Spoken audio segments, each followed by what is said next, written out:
Yeah. Hey, RBN, whatever the hell your name is, just wait till the show starts, okay?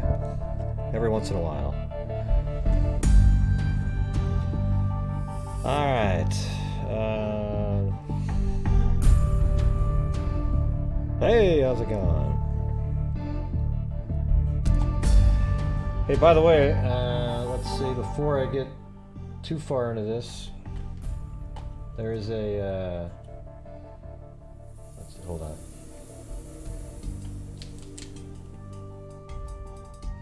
Miss Mola, she sent an update. Yeah, hey Dennis, if you want to call in later and tell us some of the stuff you've been doing, feel free to do so. But I'm just going to go over the case again, just kind of, you know, the factual part of it, not the you know, the theorizing about it. Okay, because maybe, you know, I might throw in some in there, but like we've talked about it a million times. All right.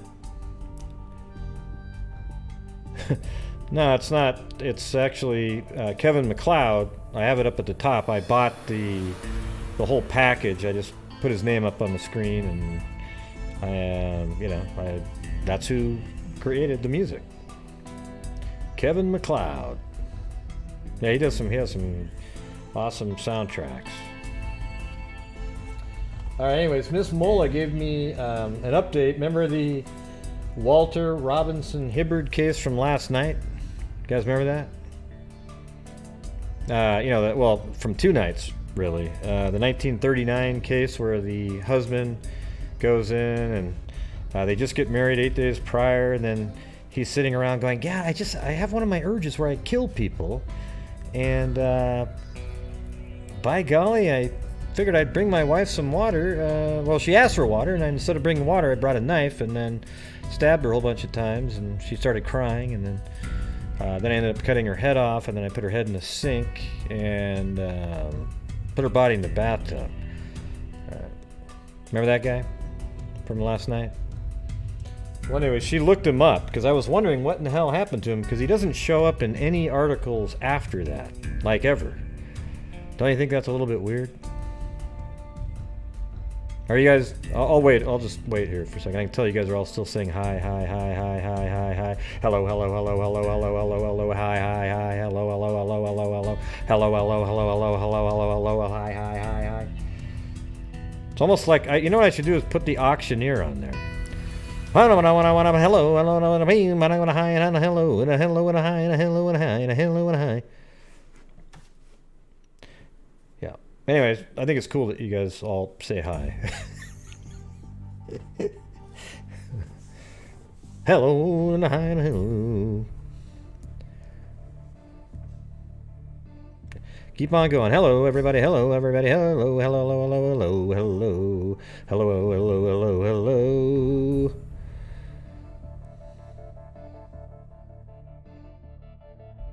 Yeah.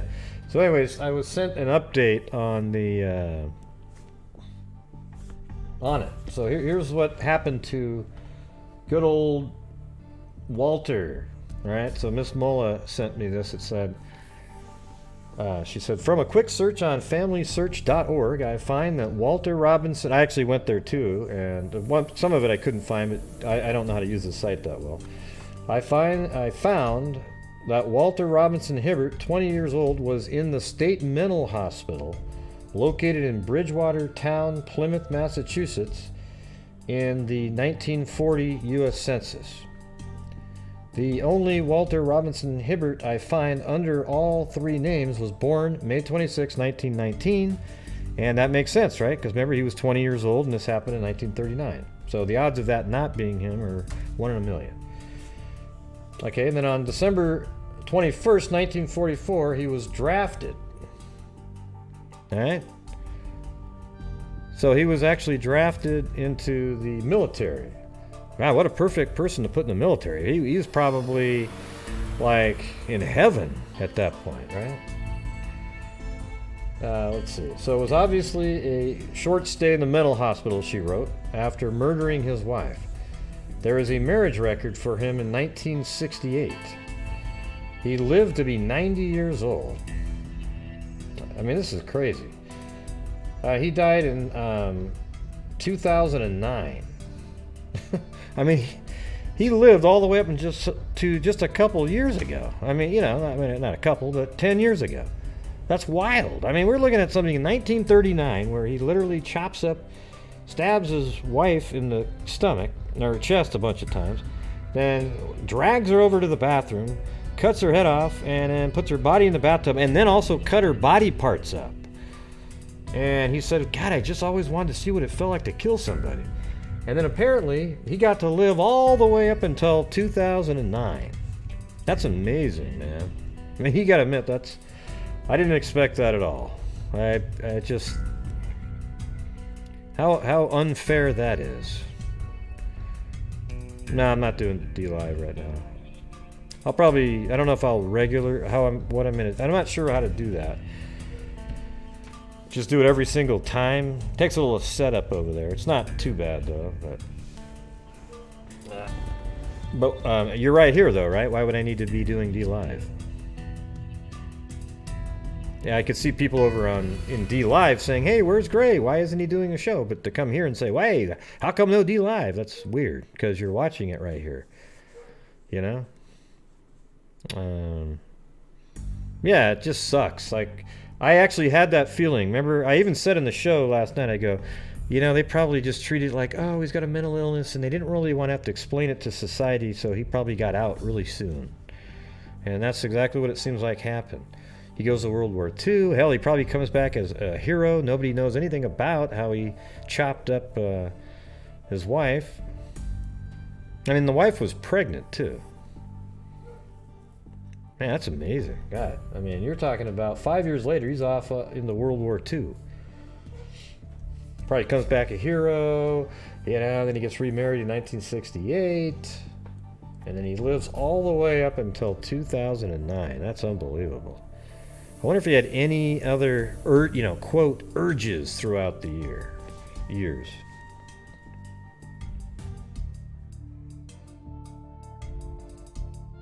Yeah. Do you tell your husband or boyfriend that, Sean? Yeah, I don't mind if you chop my head off as long as my hair's done nicely. Wow. That's some crazy shit right there.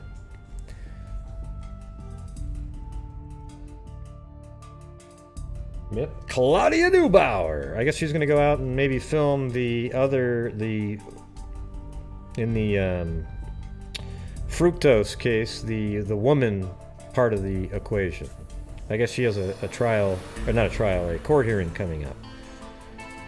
So she'll be going to that too, and hopefully she'll take some shots and be plastered all over the news again, so we can all go, aha, look at that. There's Claudia Neubauer, right? But it's going to be awesome. All right. So we're going to go now to the 1982 case. We're going to revisit it since it's been a few months, and I know that it's being worked on still. So hopefully there'll be some kind of resolution. I'm hoping that, I know Colleen Fitzpatrick has some association with it because they do have a good DNA sample. All right. And it's kind of interesting how they came across the DNA.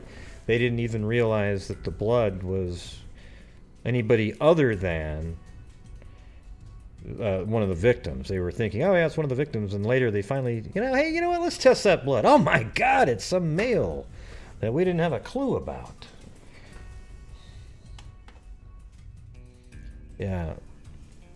Lately I've realized there's some really... Hey, thanks, Claudia Neubauer. And as I always say, Claudia Neubauer.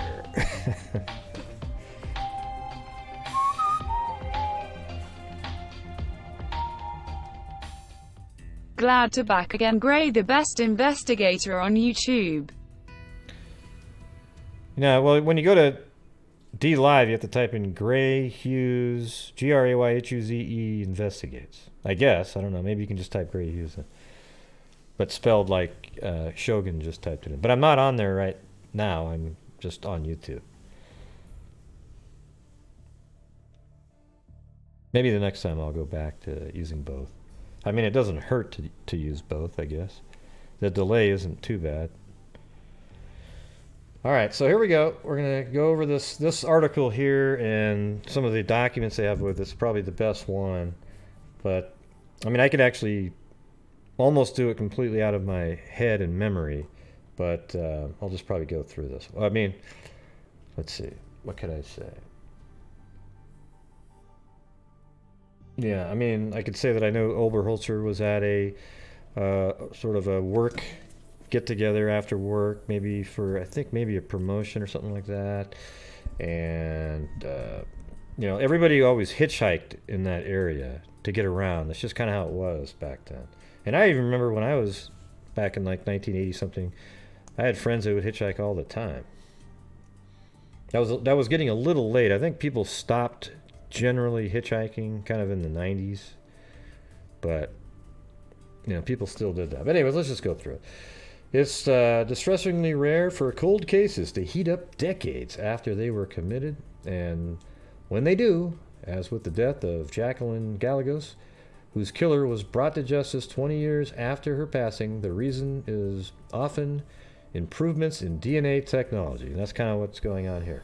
Officials in Summit County are taking more old-school approach to finding the person or persons responsible for taking the lives of Annette Schnee and Bobbie Jo Oberholtzer in 1982. They've scheduled meetings, including one taking place tonight, and are seeking the public's help via a website loaded with photos and information about the two Colorado's most famous and most tragic unsolved homicides.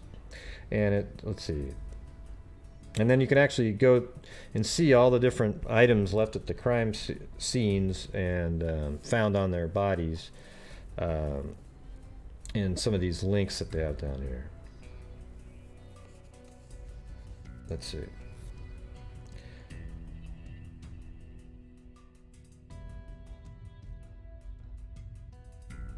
Actually, let me get the... I had to reboot my computer, so I don't have Google Earth open. So let me get that open here.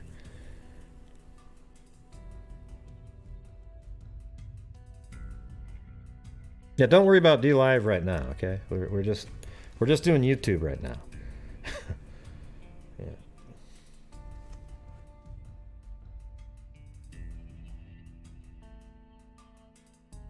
Oh, typed it in the wrong spot there.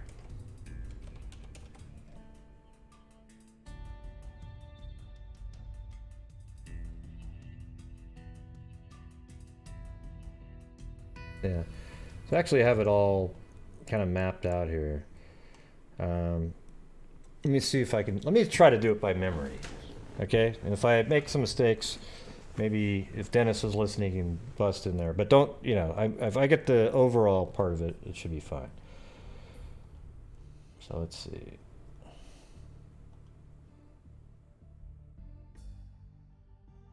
So I think it was Annette Schnee.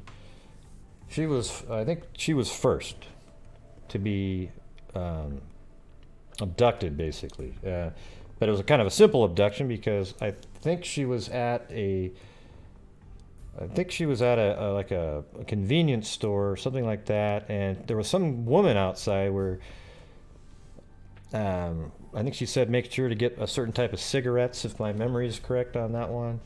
And then so people saw that witness.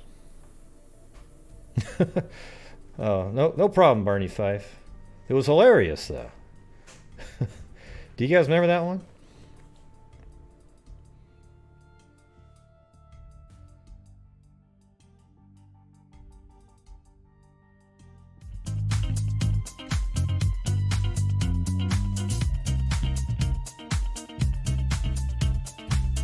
What was Sorry about my drunken call a few nights ago. No problem. Yeah, I'm just gonna go through this so we're not missing much, and then I'll go over it and show you the different locations and so forth. Okay, so on January 2nd, 1982, the body of 29-year-old Bobbie Jo Oberholtzer was found near a scenic overlook 5 miles south of Breckenridge, Colorado. So she was actually found first, but it turns out the other woman was murdered earlier in the day, but found much later. I think it was, I guess we'll have to look at it. I think it was, wasn't it like 6 months later? Something like that? Or was it a month later? Man, some of those details like that aren't in my head, but let me just go through this.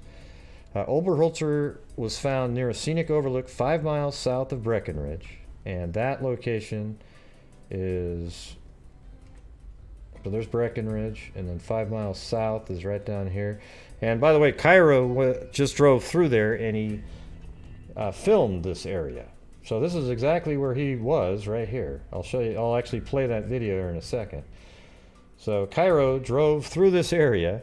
I mean, that's what's so crazy. He's always like in areas where we've covered crimes.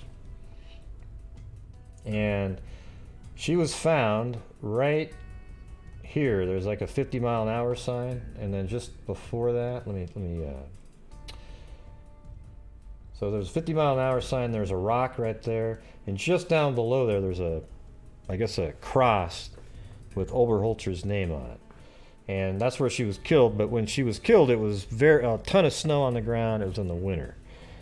Okay, it was very, very snowy. It's if you look at the thumbnail of this video, you'll see it. All right, so 6 months later, police found it was 6 months later, found the body of 21-year-old Annette Schnee. Okay, so in this picture here, that's Annette Schnee, and this is Bobbie Jo Oberholtzer right there. And she was found in a creek near a side road on the highway, 13 miles away, and that is down here. So Breckenridge is, hold on. Google Earth's been crazy lately. You hit escape to get out of Street View and it shoots up to the moon. Like then you have to try to remember where the hell you were. Let's see. So if you go down this highway right here, which is, I guess, Highway 6, from Breckenridge. So it's actually the same, or 9, I guess. Is it 9? Well, I guess it becomes 9. So 9, no, not 6, 9, excuse me. So you go all the way down from Breckenridge, down this way, down Highway 9, and Bobbie Jo actually lived in this town, and this person originally drove by here with Annette Schnee originally. Drove down Highway 9 and took this little exit right there. I don't think there's street view off of this road, but let's just see what it looked like right here at the entrance off this side road here.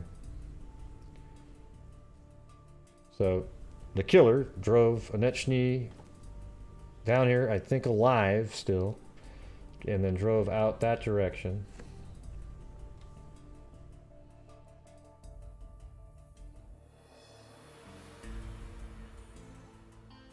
Yeah. Getting, there it is. So that entrance we just saw to that road was right over there. Then you drove down here, and then somewhere in this area right here, she was found in the creek, but I think sort of like against a tree or something like that, if my memory serves me correctly. All right. And she had also been shot to death. So Bobbie Jo Oberholtzer and Annette Schnee were both killed, and they were both killed on the same day.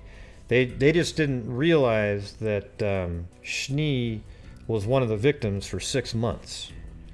Okay, and the reason they were able to connect both scenes is this. Annette Schnee had on an orange sock, and they found the matching pair of the orange sock in the parking lot near where Oberholtzer was found. So when they found Bobbie Jo Oberholtzer, they collected evidence all around, and an orange sock was what they found in the parking lot. So that ties the vehicle that put her there with the vehicle that drove Annette Schnee where she was found, and then probably killed her there on the scene. I think that's what's known. So here we go. She had also been shot to death. Incredibly, police discovered that she was wearing the match to the orange sock. I guess they've already explained it. Let me see. Okay. She had been shot twice. Right now we're talking about Oberholtzer right now. Okay, so Breckenridge, Colorado. She had been shot twice. Her house keys were found at the scene, along with an orange sock. However, the sock did not belong to her. 6 months later, police found the body of 21-year-old Annette Schnee in a creek near a side road of the highway, 13 miles away. I just showed you that. She had also been shot to death. Incredibly, police discovered that she was wearing the match to the orange sock. The woman had vanished on the same day, January 6th. So they knew that she'd vanished that day, but they didn't have any evidence. You know, who knew that there would be a serial killer type person working the same day out there? So they both went, well, she went missing on January 6th, and Bobbie Joe Oberholtzer was found, you know, the next day. So it wasn't like she was even really missing for more than, I think, you know, hours, really. And both have been shot with a medium caliber revolver. Police are certain that the women were murdered on the same night by the same individual. They believe that the killer most likely lost Annette's sock after he killed Bobbie. Okay, so this website's called unsolvedmysteries.fandom.com. All right. Let's see. They believe that the killer most likely lost Annette's sock after he killed Bobbie. Right, so Bobbie's sock remained in the vehicle after he killed her, and Annette's sock remained in the vehicle after he killed her 13 miles away, and it was still in the car. And then probably when Bobbie either tried to make an escape out of the vehicle, it sort of knocked the sock out of the car, and it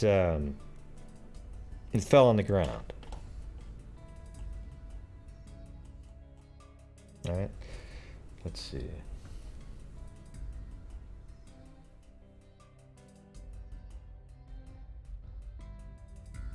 According to, I think, yeah, the husband actually of Bobbie Joe Oberholtzer,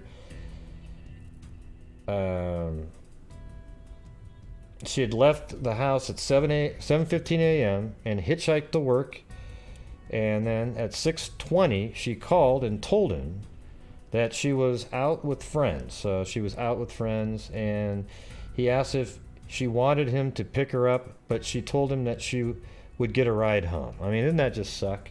If she had just said, sure, come and get me, she'd still be alive probably today with grandkids, right? I mean, it's weird how just little crazy things like that make a difference. Unless, you know, there are some people who speculate that her husband might be the killer, you know. I can't say it's impossible, because one of the things that's interesting is that he actually had a business card, or no, the phone number of Annette Schnee in his wallet, the other girl that was murdered. So Bobbie Joe Oberholtzer's husband, Jeff, had in his wallet the phone number for Annette Schnee. And apparently he had picked her up hitchhiking at one point and dropped her off and thought, hey, maybe I can help you with a job or something like that. So he had her number. But that made officials a little bit, you know, suspicious of him. It was a little bit weird. You know. Jeff made dinner and waited for Bobbie to come home. At some point, he fell asleep. He woke up around midnight and discovered that she had not returned. He waited for her until 2 a.m., but the bars closed. He learned from her friends that she had left the bar at 7:30. So at 6:30 they talked, right? And then at 7:30 he said, okay, I'm gonna, at 6:30 she told her husband that I'm just gonna have some more drinks, but she only stayed out for another hour. And then at 7:30 she left the bar. So she was literally left the bar, and then apparently she hitchhiked to get a ride home. I mean, isn't that wild? Just tell your husband, oh, I got a ride home. I'll get a ride home. And then you hitchhike instead of actually just getting on the phone again and saying, hey, can you come get me? I don't think anybody does that now. I mean, can you imagine that? You're out and you don't have a ride. Your first thing would be you'd call your husband or boyfriend even, and say, hey, come get me. I don't want to have to hitchhike. I thought maybe I could get a ride, but...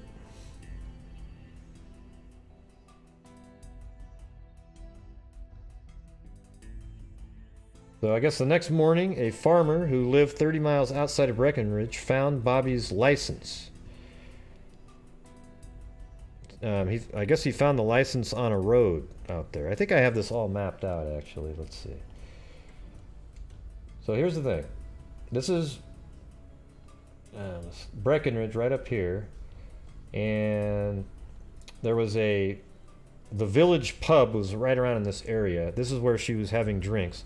And then apparently she came out here, got on to, hitchhiked. And I guess this is a popular place around in this area to hitchhike for rides. She got into the car, and we don't know. I guess they did pull over, though. I mean, you'd think they would have had to have pulled over for her to have gotten out. So somehow the car pulled over here. This is where they found the orange sock. Then she sprinted. We think maybe. It's hard to know if she sprinted there or what the hell happened. But she went this direction, and it looks like she went down the snowy bank and was coming up and then was shot. Coming back up, because I guess the gunshot angle was a downward angle, something like that. Some of that stuff's by my memory. I'm not sure how accurate that is. It feels like it's accurate. I remember talking about this.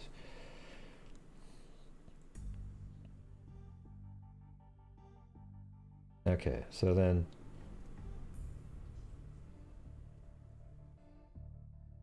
I think I even marked where the driver's license was. Let's see.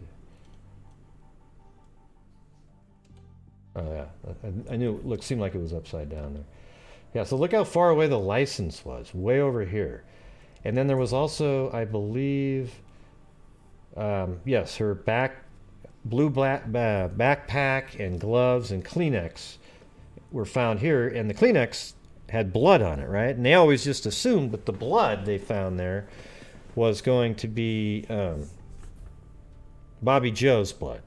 They didn't even test it. And then, like, years later, they tested it, and it turns out that it was actually an unknown male's DNA. So that's what's led to some of this newer interest in the case, because if you can do some of that genealogy research, you might be able to find out exactly who this person is. But see, to me, what this means is after he killed Schnee, and then he went back again and killed Bobbie Jo Oberholtzer, another killing the same night. When he left, he comes down here, and then he's heading home somewhere. I think he actually lives probably in Denver right here. Because look at that. He cuts up here, he throws some stuff out here, he throws some stuff out there. That means he's heading in this direction. And that highway leads right into Denver over here. Okay, so that's me speculating, but that does seem like a very possible place that he was headed, since in two different locations they found different items of Bobbie Jo Oberholtzer. A blood spatter glove and some bloody tissues were found with it. So that's what we just saw a minute ago. Jeff's friends started a search for her. 2 hours later, her body was found 15 miles from where her backpack was recovered. Strangely, police only found Bobbie's footprints at the crime scene. Huh. That is kind of strange, isn't it? Makes you kind of wonder if... I mean, how is that possible? It was snowy. So it's almost like maybe she was running down the side of the road. Let me picture this again. I don't know if this is possible, but maybe... well, God, they say that there's a downward shot. You know, see, if you look at these pictures here... Let me go back to that other... This one. See, look at how high the snow is right here. There's that 50-mile-an-hour sign. And you kind of wonder... I mean, they didn't find his footprints. I mean, was she shot from the vehicle? Maybe it was a really high vehicle. I don't know. I mean, how can there not be footprints, though?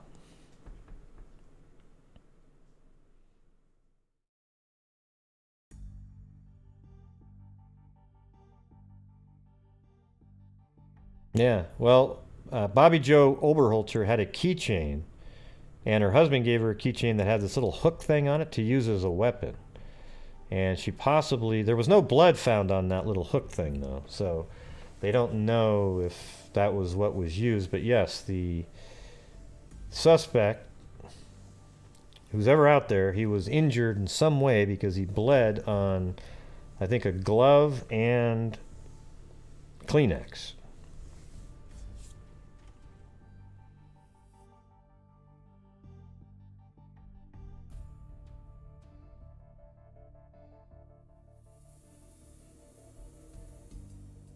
All right, so I'm going to go to this article now. Bobbie's body was found at approximately 3 p.m. the following day, Thursday, January 7th, 1982, near the summit of Hoosier Pass, approximately 10 miles south of Breckenridge.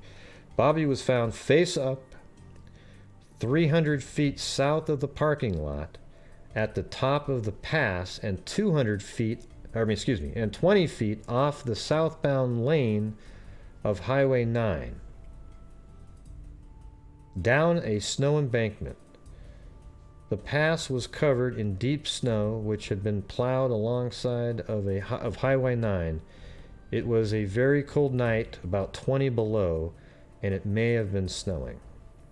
So I guess it's possible the footprints could have filled in, but so I mean, what's the difference between her footprints and his? So there's something kind of strange going on there. Her death resulted from a single gunshot wound to the chest with a second grazing wound to the right breast. So 2 shots were fired. And the shooting appeared to have occurred at the location where Bobbie was found. Evidence indicated that Bobbie was shot at close range of 1 to 2 feet. Well, if that's true, how come you don't see his footprints? I mean, why aren't the killer's footprints right there when she was shot?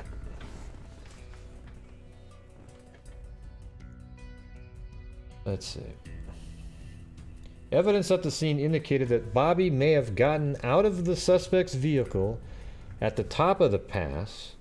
Her keyring with a metal hook defensive weapon made for her by her husband was found in the parking lot at the summit. Okay, so let's go back up here again. I'll show the Cairo's video here in a minute. It's this time of year. It's not snowy, so it kind of looks more like this. This looks like maybe the fall here, where there's still some snow on the ground. So 300 feet this direction, and then right at the 50-mile-an-hour sign, just like we saw in that picture, you can still see the 50-mile-an-hour sign. But you can also get a picture of how deep the snow is looking at, where is that picture? Right there. Look how, right there, there's maybe 1.5 feet of post there. And then look at that. So that means the snow is way high. And it was plowed off to the side, and she was found 20 feet off of that lane. Okay, and that is the southbound lane, right? So we're looking at this southbound lane, and then 20 feet. So if I was going to take this and do feet right in this area, about like this, 20 feet. And I guess there's a cross there right now.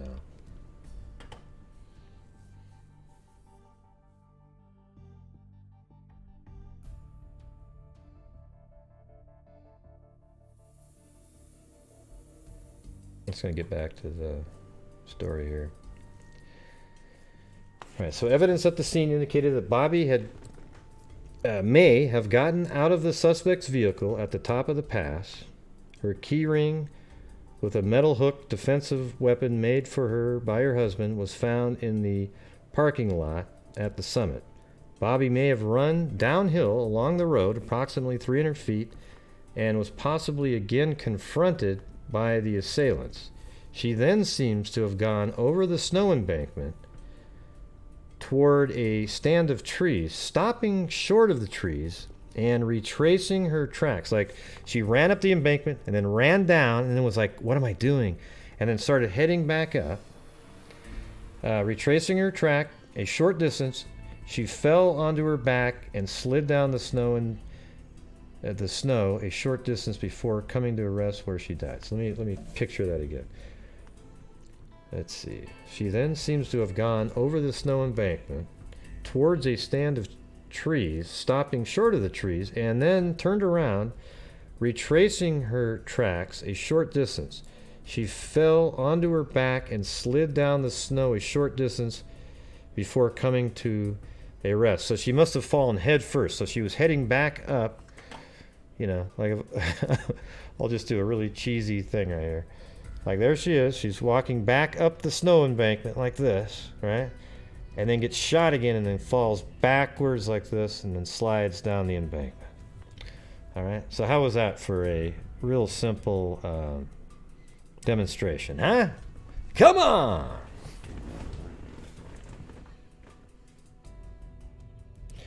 Yeah, so she's walking up the snow embankment, shot, and then she falls back. And the weapon used was a .38 or .357 Magnum, you know, handgun, using a Remington Peters copper jacket hollow point bullet. The weapon has not been recovered. A pair of 18-inch plastic tie wraps were found on one wrist, suggesting someone had attempted to bind Bobbie Jo. It could have been that she was actually bound.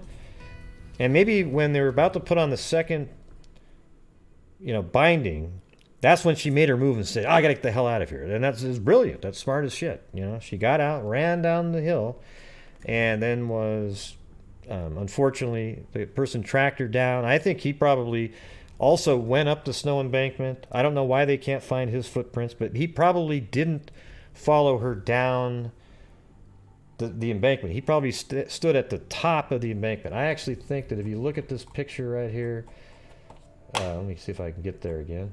God, it's just not, man, come on. It's just brutal. It's one of those sites where it has a lot of, right there. Look how crappy this area is. I could see a footprint not being findable, just sort of blending in with shit.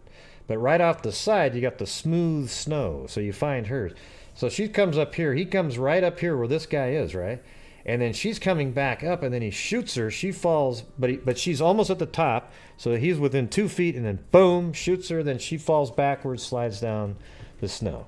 Okay? A pair of 18-inch plastic tie wraps were found on one wrist, suggesting that someone had attempted to bind Bobbie Jo. Also, on January 7th, items from her backpack, purse were located approximately 20 miles from the crime scene along the southeast side of U.S. Highway 285 north and east of Fairplay towards Denver. 3 significant items were recovered together approximately 30 feet off of the highway, lying on top of the snow in an open field. These 3 items consisted of the victim's backpack and some of its contents, her blood-stained wool glove, and a blood-stained tissue. And it turns out that the blood on the glove and tissue were both from the male donor. Okay? DNA testing has concluded that the source of the blood on both, here it says it right here. I just had that in memory, but it, you know, I could have just looked at that, but seriously. The source of the blood on both of the glove and the tissue is from the same unknown male donor. I guess I remembered the actual wording almost. Yeah. And let's see. What else we got here? So I think that ends the information here on Bobbie Jo Oberholtzer. Now we're going to be switching over to Annette Schnee. But before we do that, let's go over and watch Cairo Al-Qadir. Let me see if I can find. I have to open up the folder though. Let's see.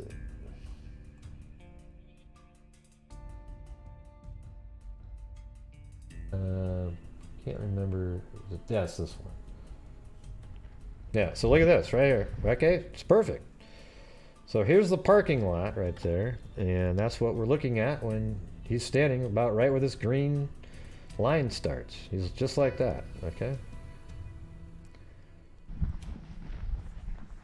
He's gonna sing here too. I think he starts rapping. I think he starts singing Mandy. Is that right, Cairo? Mandy?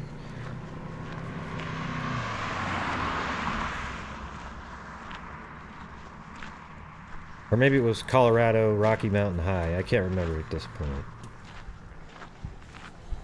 Like everybody's waiting for it. So imagine this quicker. Like she's running and it's snowy out.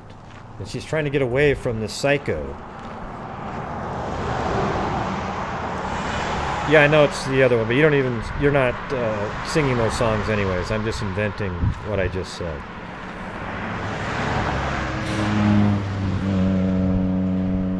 Yeah, 1982.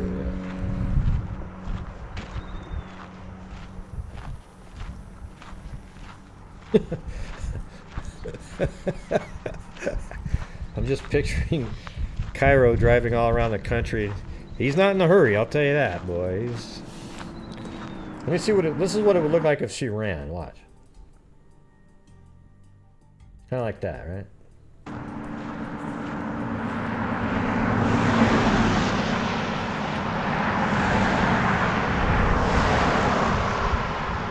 Yeah, but it wouldn't be busy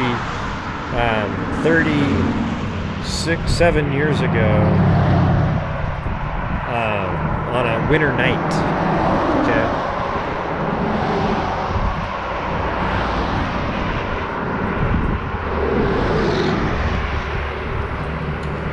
Yeah, so, gosh, I bet you if you go back a little bit. So there's that rock right there. Oh, man, did he pan around there? Hold on.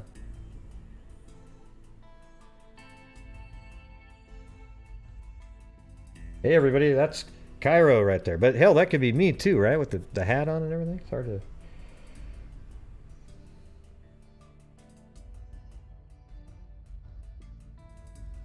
I think that right down here there is a cross of some kind. As a matter of fact, let's try to sleuth out where that would be. Hold on a second. But yeah, he was right in the right spot there. Okay, so this is Bobbie Joe Oberholtzer's cross. Let's see if we can find a tree that looks kind of weird and bent like that. I was kind of thinking it was right there, like this thing. I wonder if that cross is just right down in the woods, right behind this tree, right down there.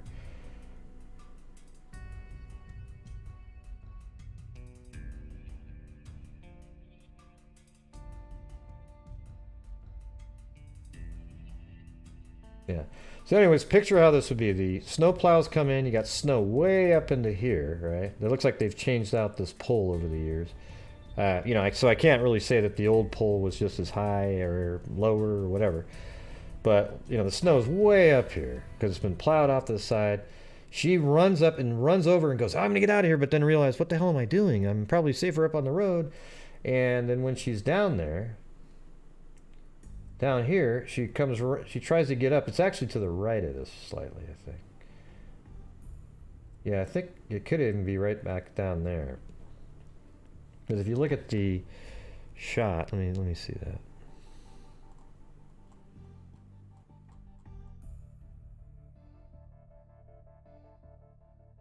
Yeah, well, it's hard to tell. Is that 50-mile-an-hour sign closer to us or not? It's pretty big, that's for damn sure.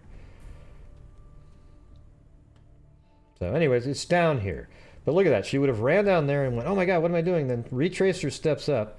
And then the barbarian standing at the top of the bank and then shoots her in the chest. And then there was a grazing shot too that missed, but that one shot ended up killing her.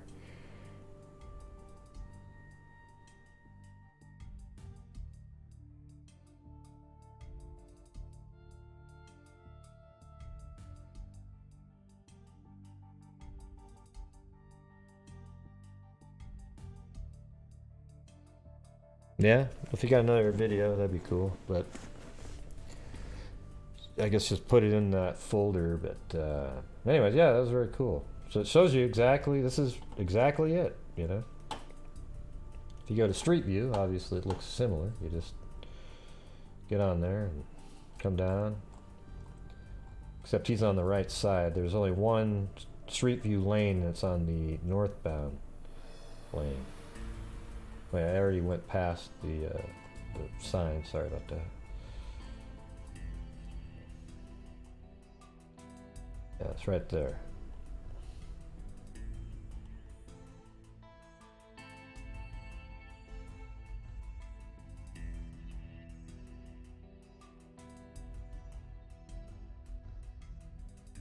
Yeah, it just sucks. Jeez. Okay, now let's move over to Annette Schnee. And her day is a little bit more interesting. Things that were going on. So, Annette's last known stop in Breckenridge, and by the way, this is westworld.com. Her last stop was in Breckenridge. Her last known stop was in Breckenridge, Colorado, and it was at approximately 4:45 p.m. on Wednesday, January 6, 1982. Right? So that's her time frame. See, Bobbie Jo was 7:30, so that means she was killed probably between 4:45 and 6 o'clock, I would say. Maybe even 6:30. And this is January 6, 1982, leaving a pharmacy called the drugstore, where she had filled a prescription. She was seen talking to an unidentified woman, who has never come forward, by the way, and was heard reminding the woman to buy cigarettes. The unknown woman was described by witnesses as a white female, approximately 5'4". But see, and then it's weird that she hasn't come forward, because all Annette was doing was saying, hey, don't forget to get the Marlboros for later, you know. It's just, maybe they worked together at the, I think she worked at a bar or a restaurant. I guess we'll see that here in a second, but the unknown woman was described by witnesses as a white female, approximately 5'4", slender build, and looked as though she had been camping out for a few days. So a little bit disheveled, probably. The woman smoked Marlboro cigarettes. The prescription was Annette's only purchase at that store. And the woman apparently looked a little bit like this. And it was described by a witness as a white female, approximately 5'4", slender build, dark hair. Looked like she'd been camping. All right. Annette was scheduled to be at work at 8 p.m. So she's in town at 4:45, and she needed to go home and get work clothes and then be back at work at 8. Okay, but we know she wasn't abducted on, well, I guess, do we actually know that for sure? I mean, I wonder if it's even remotely possible that they were both in, well, no, she never made it home, that's right. That's in my head. I think I remember she actually never even made it home to get her clothing. So that proves that she was abducted around the 4:45 time frame. Let's see. Annette was scheduled to be at work at 8 p.m. that night at the Flipside Bar back in Breckenridge. And I think I have that location. A lot of these things aren't called what they were called now. That are called now, they're called something different. But it was like right here. So look how close Schnee was to where Oberholtzer was. So you can definitely see a car that would cruise up and down here looking for hitchhikers. You know, Schnee would have walked to the main road to hitchhike. Oberholtzer also would have walked to the main road to hitchhike. So this person used that as a tool to be able to lure his prey into his vehicle and then abduct them. All right.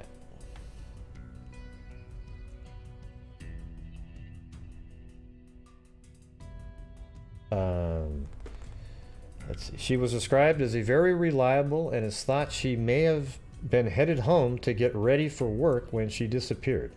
Annette's body was found 6 months later on July 3rd, 1982, face down in Sacramento Creek, approximately 20 miles south of Breckenridge, and 10 miles south of the Hoosier Pass summit. Annette's home was approximately 4 miles north of the summit. The location where the body was found was remote, about 3 miles west of Colorado Highway 9. Sacramento Creek is a very isolated mountain valley area. The temperatures were very cold, approximately 20 below, and it may have been snowing in the area on the night. Annette disappeared. Hey, KK Heffling. Thank you for subscribing. The temperature were very cold, approximately 20 below, and it may have been snowing in the area on the night Annette disappeared. The cold air and water helped preserve the body. The fatal gunshot wound to the back was through and through with no bullet left in the body. So she was shot in the back. So maybe she got out of the car and bolted through the woods and was shot right in the back.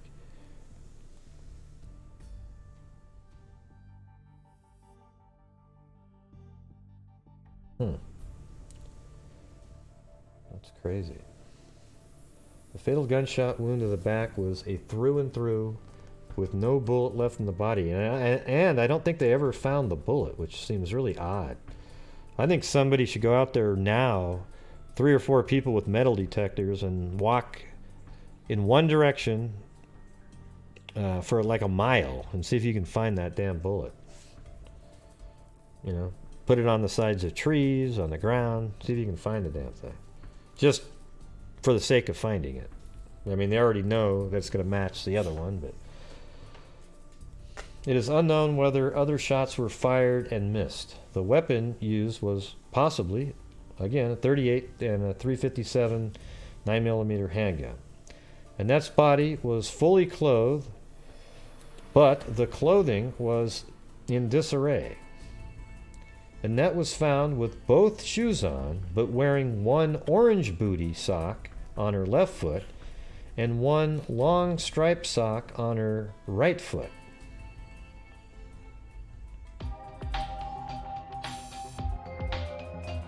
Hey, Allie, thank you very much. Yes, I do have awesome mods. I gotta say that. You know. Well, most Love of the them. mods I'm in just grey. kidding. You all are very welcoming to everyone. Grinning face. Yeah. Well, thank you very much, Allie.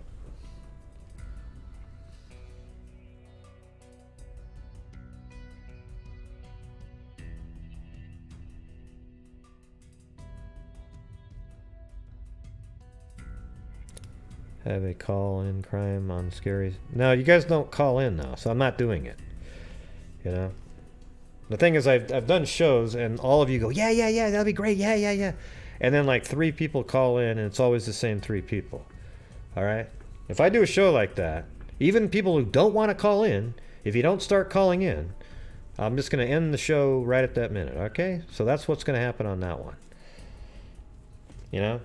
It's not hard to call in. It's not like it's some weird, crazy thing going on. All it is you call in, and you just say what you think, just like you would when you're calling a buddy. I mean, aren't we all buddies now? We communicate. We've hung out together for 3 hours a day for freaking a year and a half, right? I think it's pretty easy to call up when we do the call-in stuff. It's not difficult. Yeah, see, there you go. Look at that. I mean, just call in when we do those things. Oh, boy. Barney Fife said he'd call in. Hey, Barney, what's going on? I don't know. I don't even have anything to say. I'm just...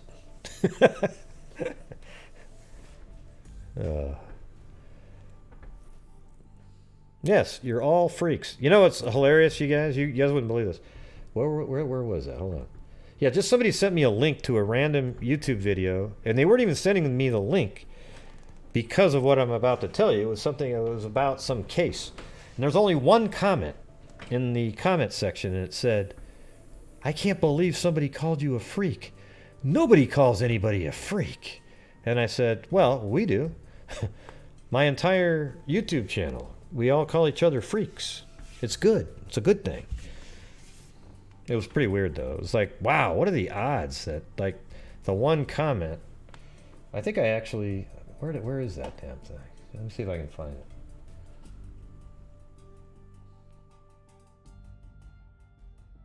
No, I saw it the other day. I don't.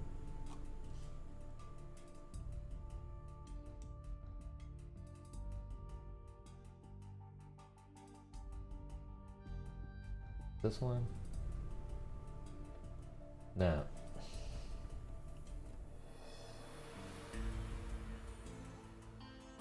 Well, I can't find it, but trust me, it exists. It's out there. It was just funny though. It's like, wow. Oh, you've got that? Yeah. Nah, don't worry about it. It basically was what I just said. All right, items from Annette's backpack were located between Breckenridge, where both victims were last seen, and Oberholtzer's crime scene at top of Hoosier Pass. Let's see. So Annette was found with both shoes on, but wearing one orange booty sock on her left foot and one long striped sock on her right foot. So to me it seems like she probably had, well, let's see, how would that work? It's almost like she's missing a whole set. Like, where's the other striped sock and the orange sock? So it could have been that she'd taken one orange sock off, and underneath the orange sock is the striped sock, took both those off, and then later when she got dressed hurriedly, she just said, oh, screw it, and put on one of the orange socks and then the striped sock. Right?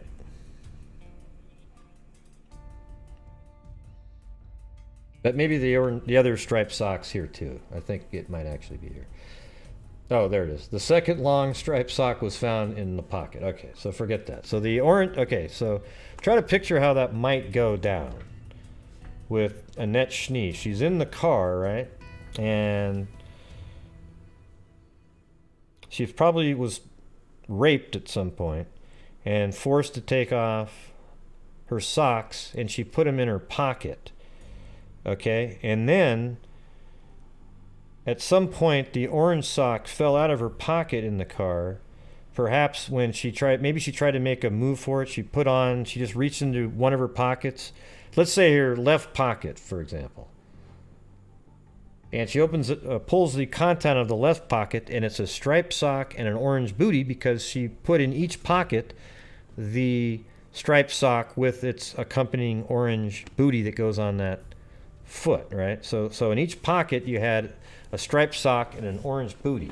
So then she quickly reaches into one pocket and then puts on the striped sock, and then the and then the orange booty on the other foot, and then in the melee, an orange sock falls out of the top of the other pocket, and that gets deposited in the car. She makes a run for it, and then gets shot in the back as she's trying to make an escape by that creek. Yeah. So let's see. The second long striped sock was found in the pocket of her blue hooded sweatshirt. Okay. The second orange booty had been found but unidentified 6 months earlier at the Oberholtzer crime scene. That must have been an absolute trip by the detectives when they found the body of Annette Schnee and then found on her feet the matching sock for the other victim 6 months prior, who was Bobbie Jo Oberholtzer. Yeah, I don't think I'll be putting the orange socks in the store.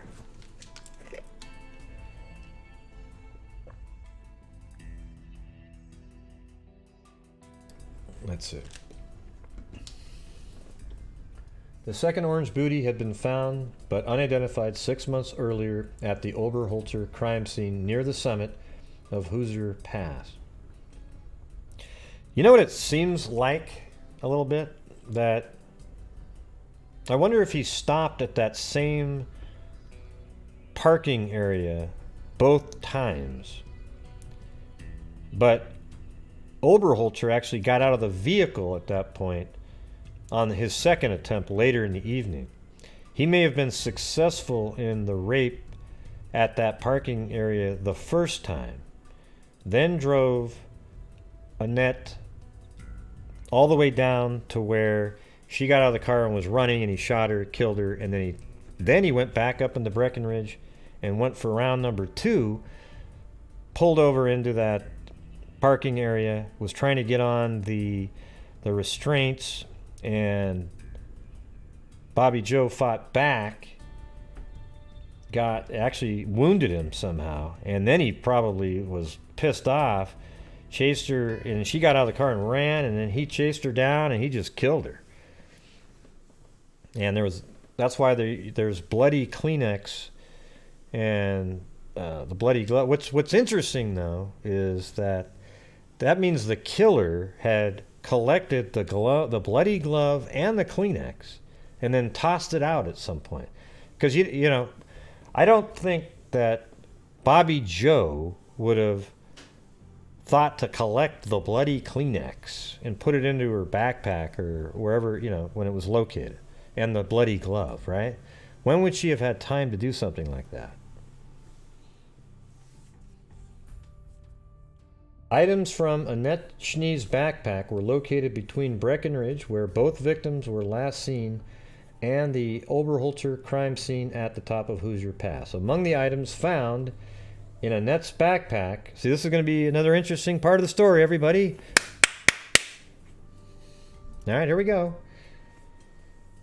Among the items found in Annette's backpack was a photograph of a man who has never been identified.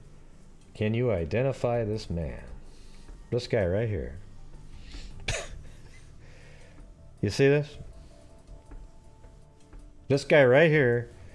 There was a picture of him in her backpack, and he's never been identified. Okay, and let's go to I'm going to show you guys. This is the document page here.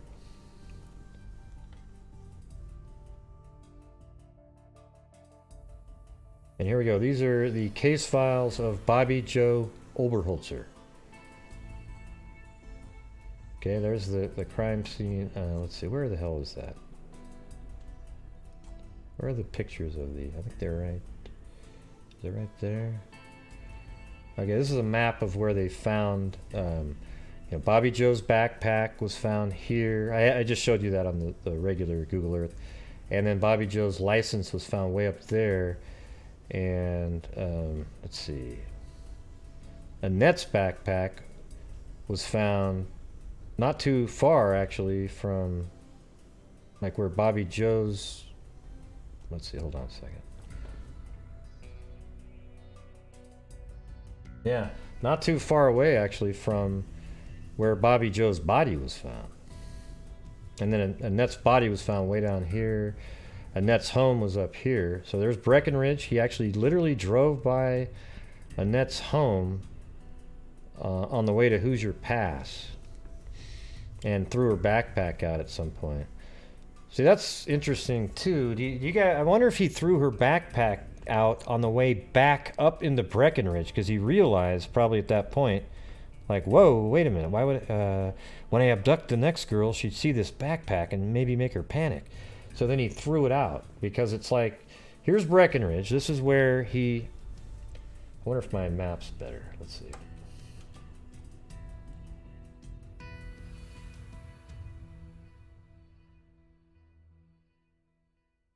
Yeah. Well, I kind of like that other map. So here's Breckenridge up there where Annette Schnee was abducted after hitchhiking. And then, let's see. I don't know, something's not making sense to me on this. Hold on a second. Hoosier Summit's right there.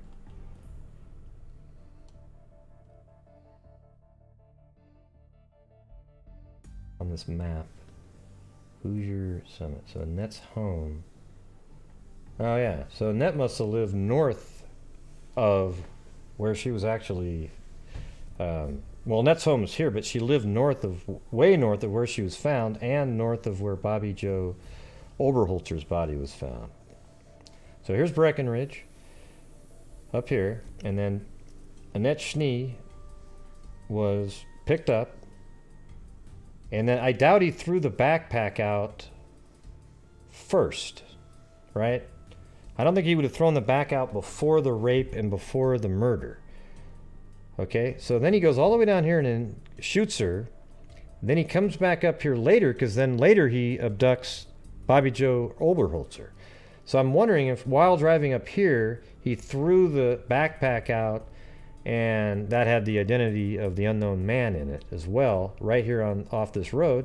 And then he drives back up into Breckenridge, and then abducts Bobbie Jo Oberholtzer, drives past the backpack again, goes to Hoosier Pass right here, pulls into that parking lot, attempts to bind Bobbie Jo Oberholtzer. She's having none of it, attacks him, cuts him, and then takes off in this direction. Not that far. In this direction, just 300 feet, and then she runs up on this embankment. The guy chases her, and I think he probably kills her out of anger for wounding him almost. Like, he gets up there and he just goes. And then she goes down the hill, turns around because she's like, what the hell am I doing running into the woods? Turns around, comes back up, and he comes right up the top and goes, boom, shoots her right in the chest. She falls backwards, slides down the hill. Then he goes back, gets into his vehicle, doesn't notice the orange sock on the ground, and he drives back home on Highway 285 right here, dumping Bobbie Jo's backpack and glove. And what's interesting is the Kleenex had blood on it, so you kind of picture he cut himself, grabbed some Kleenex, cleaned up his hands, and just threw it out there. Because you got to picture in 1982, nobody knew anything about DNA. Nobody's talking about it. So he didn't give a shit. He just cleaned his hand off, threw it out, found the bloody glove in the car too, threw that one out.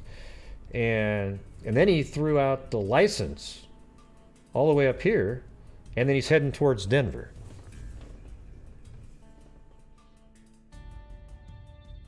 What are you talking about, Barney? Jesus.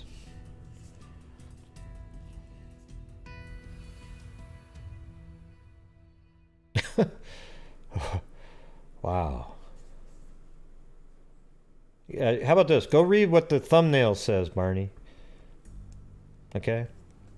Yeah, go read what the thumbnail says and the description of the video. You can figure it out really easily doing it that way.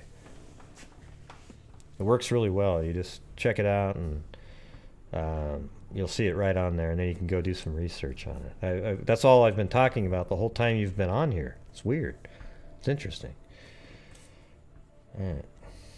So Annette Schnee, the items that she had, Annette Schnee was seen talking to a unidentified woman. They found the backpack and partial contents. Second orange booty found on Oberholtzer. And that's the one that was found at the Oberholtzer crime scene. See, same orange sock, just looks a little different. And she also had a right booty and long sock, sweatshirt and long sock, a jacket. I wonder if there's pictures of it. Okay, here you go. There you go. So I'm going to click on these, and you'll see each item. So there's the backpack of Annette Schnee, and look at all the change in there.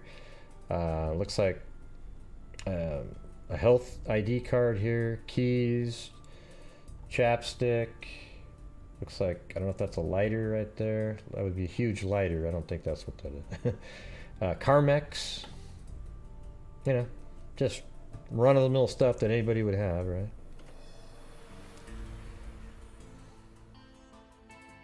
There's the second orange booty, but this one was found at the Oberholtzer crime scene. This is the orange booty that was found on Annette Schnee, along with this shoe right here.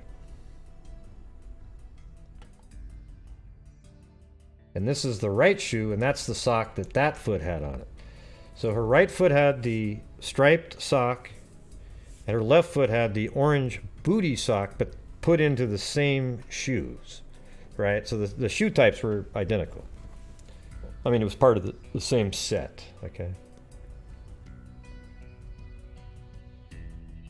And this is the jacket she had on. I wonder if there's an actual, like a bullet hole in the jacket. I can't see it. That'd be pretty crazy though, wouldn't it?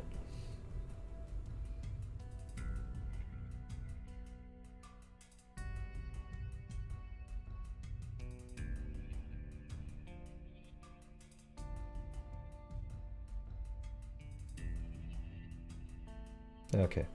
And then here's the sweatshirt that she had on, and inside the pocket of the sweatshirt was the matching striped sock that you see in this image right here.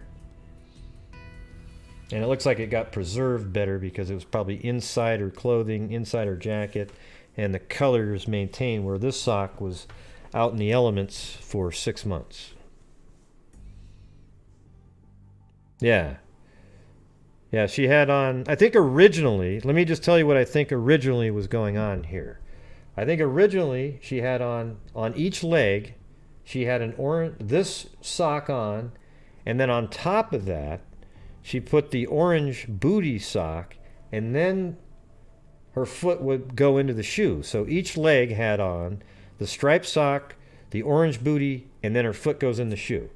Okay, but I think she was sexually assaulted at some point. And it seems kind of obvious because I don't think in minus 20 degrees you're going to be shifting around socks and so forth. So what they found was the other orange sock was found at the Oberholtzer crime scene. That means it fell out of the vehicle probably when Bobbie Joe made a run for it. It fell out onto the ground, and the killer didn't see that when he left, or maybe he just didn't care. The other striped sock was found in her sweatshirt that was underneath her jacket in the pocket of the sweatshirt. A zip-up sweatshirt. Okay, so it seems like she kind of tried to dress in a hurry. He probably said, hey, get dressed. Hurry up. And then she's like, reaches into one pocket. Here's how I picture it. It's like in her pockets, she had the combo on the right and the left of the striped sock and the orange sock for the right foot and the left foot. And then when she went in a hurry, she just grabbed one side and quickly put on the orange sock on one foot, the striped one on the other foot, put the shoes on, and then made a run for it. Maybe he just said, hurry up, and she got out of the car. She sees him maybe about to pull out a gun, and she just takes off, and then he aims at her, bam, blows her away in the back. She falls in the creek, and he takes off. Okay, that's just kind of how I picture it. It could be a number of things, but it seems likely that she originally had on, do you guys agree with that? That originally she had on both striped socks with the orange booty sock on top of those socks on each foot, then those feet inside the boots. You guys, what do you think about that? Or do you think she just had the orange booty socks loose in pockets at one point? Okay.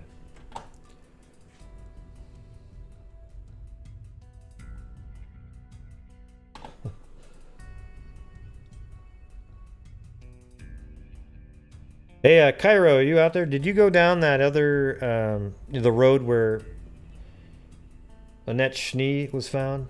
Because I saw the videos, but I wasn't able to tell. Wait, hold on. He told me he didn't want you guys to hear him singing. So I don't know if this is... Oh, did I hit the reverse button? That looks like that's backwards. Hell, I don't know.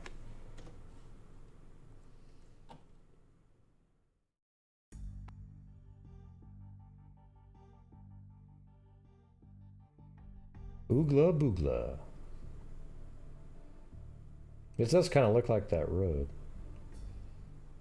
Maybe he's filming out the other side of the car. No, I think, yeah, this is it. This is it. I think let's just check this out.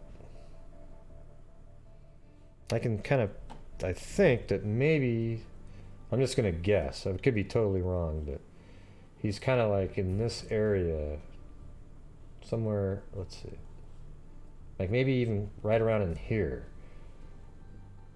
Something like right in there. I don't know.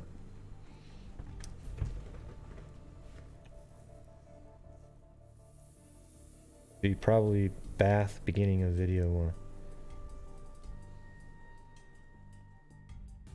So do you think it's like over... You did start over here at one point then? Right there?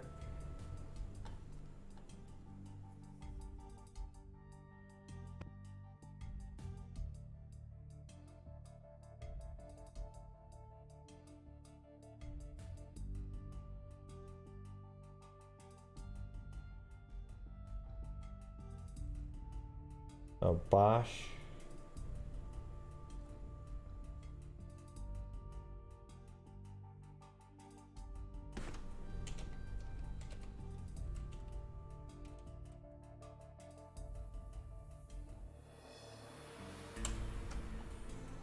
What's the name of that street there?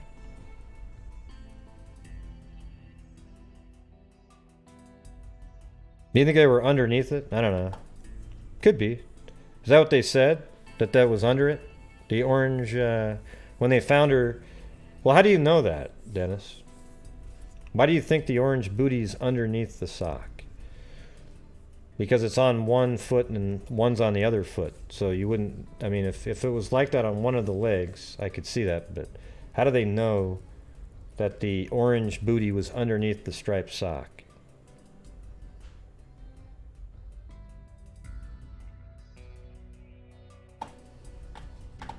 Yeah, I don't see the...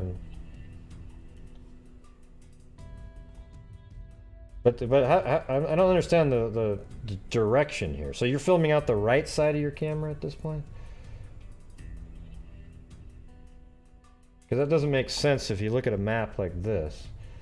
That means you're driving and you're filming this way, like this. See?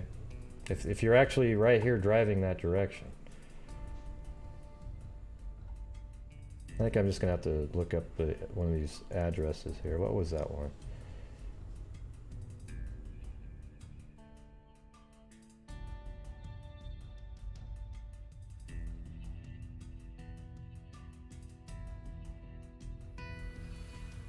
Yeah, see, I'm picturing the camera going the other direction. Unless this is on your way back from there.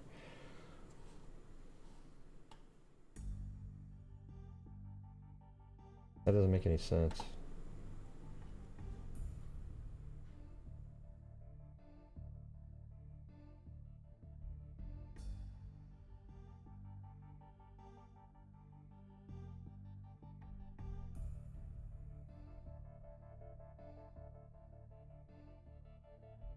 All right, so how about this? This place right here, if I put the map up like this, where is it compared to my hand right there? Where do I start? See the hand on the screen? Where do I go from there?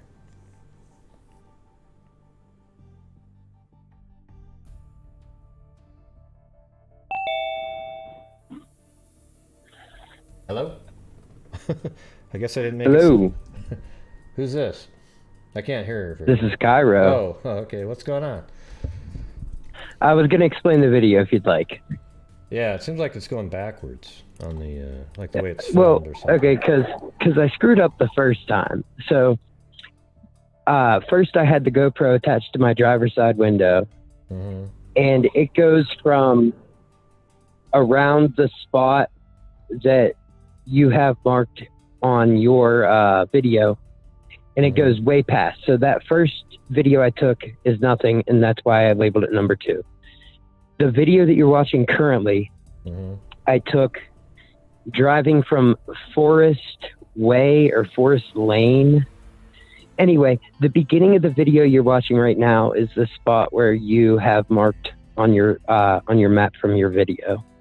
You mean where she was found? So, yes, the pin drop that you have on your video would be the beginning of the video that you're watching right now. And I go to that main road at the end. The video you're watching now, I have the GoPro on my passenger side, which is I see. Why it looks like I'm going. Yeah, sorry. So where did you start over here? Like, I started on the road. Type in Forest Way. I think it's called Forest Way. Okay. Like Leadville? I don't know if that's here. But yeah, it looks pretty close. It's moving. It's right before that S turn. Okay, so right here, I don't know if you can see the map, but this is where I Forest Way can't. is. And then I'm it at a goes- bar and I ran outside to call you. Oh my God, he's gonna pull a Barney Fife on me, man. Here, watch this. No, Oh, I always God. have my composure. We're good. Here we go. All right, let me play it then. Now that I'm picturing that. So you're saying right here. You want me to play the I can't audio see for it. everybody so you can sing? No, I Okay. mean, I'm not singing, but it's Okay. just wind Oh, and I the see. Bright Eyes album. I'm wide awake and it's morning. Oh, I was gonna say, wow, you're a good singer, but that was actually the radio. Yeah, that's not me. Okay. So it goes this way, and then eventually it does that hard S turn. It's like really hard. Yes, Okay. and I believe your pin is right after the S turn. There is a road called Goymond. I don't know. Uh-huh. I don't remember. And I'm at a bar, so yeah, Here, hold on a second. I'm even less sharp. Okay. Well, Dennis said skiers wear the short socks underneath and the long socks on top when they fall. You can see that on the second part of my video. The what? Which I'm part? just joking. Oh yeah, I was gonna say, wow, Yeah. wow, that's amazing. You went up and filmed. Yeah, but look at the I don't know, man. I think it could be anything, and it really doesn't matter, right? Like, who cares? I just think each leg had on the combination of the striped sock and the orange sock, and then she probably, when you do something like that, normally you put one in one pocket and the other pocket, and then you have them together again or whatever. And probably just in the quickness of it all, grabbed one side, was like, oh yeah, and put one on one foot, one on the other, put the shoes on really quick, ran out of the car, bang, shot, I bet he waited for her to put her shit on to go out, and then she bolted, and then he shot her. He was always going to shoot her, though, It's such a crazy case. I don't even know. And honestly, this isn't a case that I'm sharp on. This isn't one I've looked into. Yeah. I tried to look into it for a little while, but then I just watched your video because that's the easiest way to get concise, factual information. Not stroking your ego, it's reality. Just saying. Yeah. Well, tonight I was trying to do some of it by memory, but then I was realizing I was forgetting some of the stuff, so I went back to the document. But I had most of it, actually. Yeah. Well, unless you want to ask me any more about any of my horrible video taking, I'm going to put my headphones back in. Okay. I'm going to go back into this here bar, and I'm going to say, welcome back, Claudia. We missed you. Claudia Neubauer. I will be the loser that's sitting inside of an Aspen, Colorado bar with headphones in watching Gray Hughes. All right. Well, thanks. All man. right. I appreciate Have you, a good night, you filming everyone. the videos. I'm sure there'll be many more coming up in the future of different places. I hope I clarified it. I don't know if I did. Wait, but hold on. I see something in the clouds there. Hold on. What is that? Oh, That's definitely Actually, something. don't talk about that. My Illuminati overlords told me to keep that. Just shh. Sorry, you can't talk about that. Oh, here's the hard S turn. Man, that's crazy. That's like almost a U. It makes there. There you go. Let me try to find it. Okay, so now I know where I am. So awesome. All right. I think that's it. Have a good video. I'll be watching while ordering gin and tonics and looking like a weirdo watching true crime at a bar. All right, man. Thanks a lot. Have a good one. All right, bye. Cairo. All right. See you later. Bye.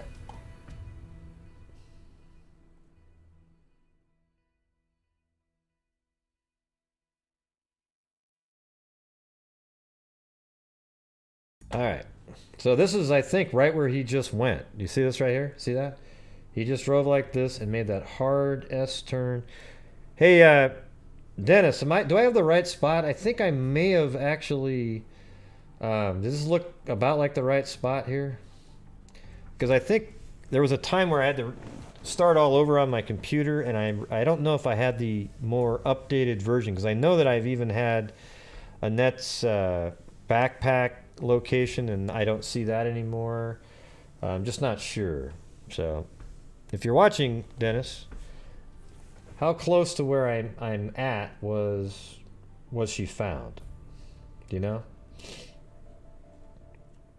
Come on, Dennis.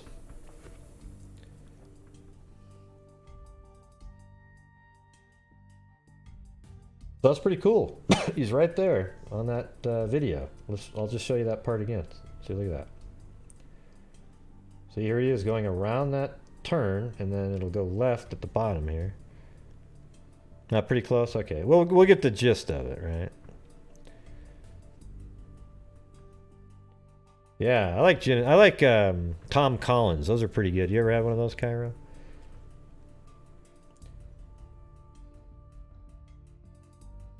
You know, it's one of the things you gotta when you film in GoPro, it has that really extreme wide angle thing, so everything's curved. So you went around the corner, so that would make it right there, and then it's gonna straighten out, and you'll see a bunch of. There'll be no trees for a moment, and then a bunch of trees, and then passing a road on the right. Let's see when that happens. Okay, you guys ready? Here we go. So in a moment here, there should be a spot where there's no trees, like bare.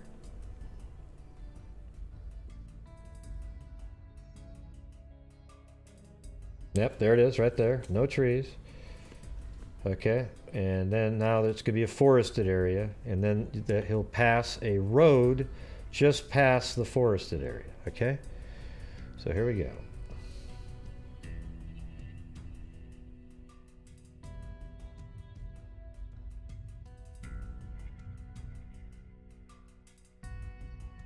Right there. Okay. So right now when we're looking at that, we know that he just passed this road right there.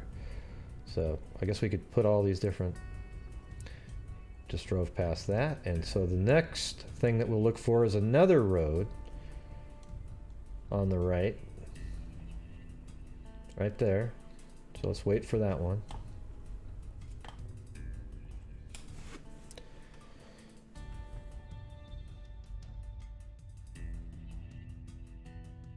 He'll try one next, he said. And then call in, Cairo. See up there? Don't you see that? It looks like Snoopy, and you got an ear there and an ear there, and I think everybody needs to look at that. That's actually Snoopy.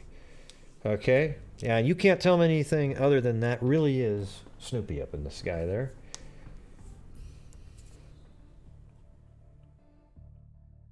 So he's about to pass another road here. Boom. Okay, so at that point, he's right there.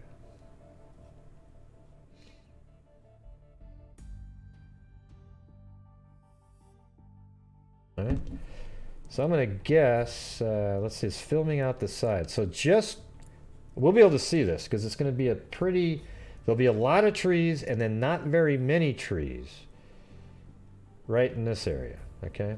And then we'll be in the location that I have marked. I don't know if I'm exactly right or anything like that, but look at down here. There's the creek that she was found in.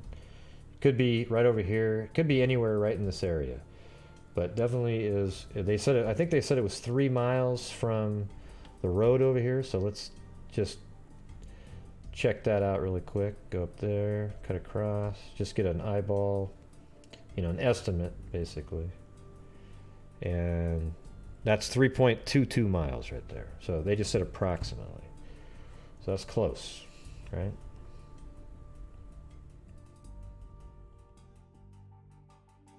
Okay, so here we go. It's gonna pass a little clump of trees, and then no trees or very little, and then a solid block of trees, and then right when there's a little gap after that, that's about where I have the pin. Okay, so here we go.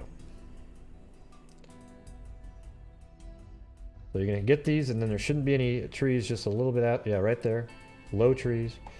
And then we start up with, going to get a solid clump of trees that are tall. Here we go. Solid, solid, solid.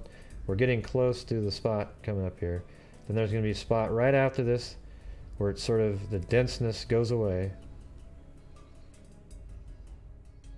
I mean, you could have pulled over in any of these spots right here. I think we're almost there. Right here. Okay, and look at that one tree right there. I guarantee it at this point, we are right there. Right in the spot. So there you go. And that was at the, let's see what time frame that was on. We'll put it in there. 4:52. Cairo. Video 1. Or is that video? Yeah, video 1. All right.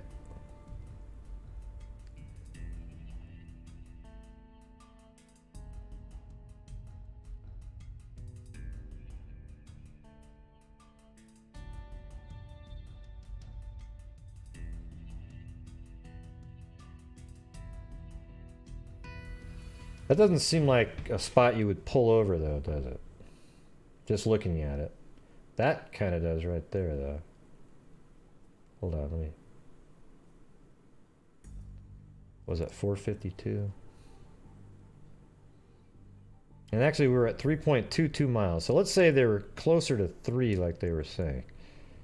So this is that spot we were just at. You can see the creek actually running down there. See that? Now, a spot like this seems more likely to pull over, right? So, let's kind of look at some more of it. That was a little pull-off spot there. That's another one there.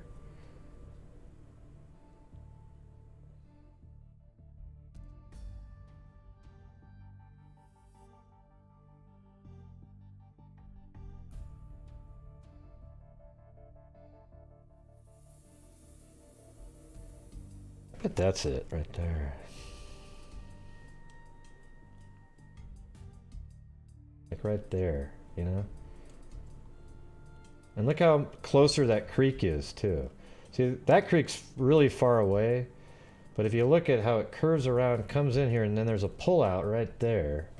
I'm actually gonna, I think that this probably is more likely that you'd pull over here, she gets out and runs, fires, and she's found right in this creek that's closer right there. What do you think, Dennis? What do you think? Yeah, you got to get back out there and film. Actually, go down the hill right there and film by the creek. That'd be awesome. So there's the creek, and it curves around, goes in like that. All right. Yeah, it was amazing, everybody. One of my videos the other day was monetized. It was unbelievable. It actually had a... it doesn't have the yellow symbol on it.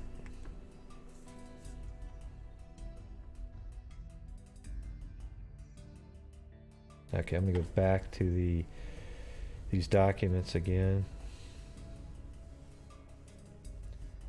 All right, so these are Bobbie Jo Oberholtzer's items. So look at, she had this key with this hook on it, but apparently there was no blood that they could detect on this hook here. Okay, so she probably didn't use that. You know, something else created the significant injury where there was blood on a... I'd like to see a photograph of the the Kleenex with the blood on it. I think they do have the... Maybe they do have that. Let's see. Hold on. God dang it.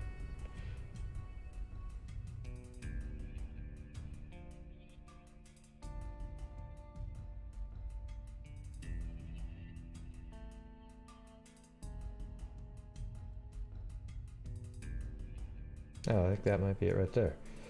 So there's the blood on the glove that she had, and apparently there's some blood on that maybe. Hey, it's Kit Kat! Thank you. It doesn't look like a really big Kleenex, though, did it?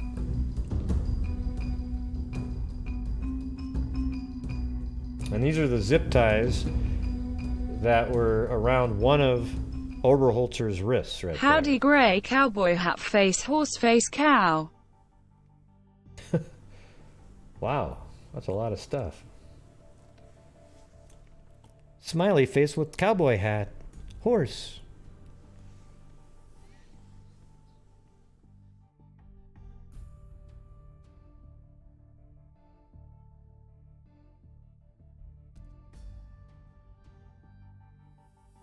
Okay, this is what I was looking for. All right, left glove and hat. So this is her left glove, and this is the kind of hat that Oberholtzer had on. Stocking cap. Like a wool, looks like, you know, the same color wool hat and gloves. This is her, so that was a left glove and hat, and then I showed you the key ring with the hook. This is the plastic tie that was on her hand. I don't remember which hand it was. All right. So it's not like he was bleeding profusely, but there was blood, enough blood that it got on her glove. You know, he might have just punched him in the nose or something like that, and it bled on the glove. Okay, so here's the right glove. This right here, they had assumed was Bobbie Joe Oberholtzer's blood, but it turns out it was actually the blood of an unknown male. And then I think this is the Kleenex right here. Is that right?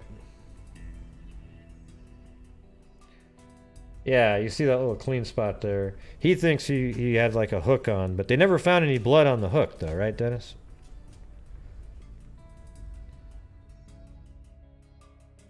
It almost looks like those are holes, actually. Hey, thanks Nona617 on Streamlabs. Really appreciate it on Streamlabs. That's Nona617. How'd that sound for Cash for blue. My cheesy radio voice? Was that pretty good?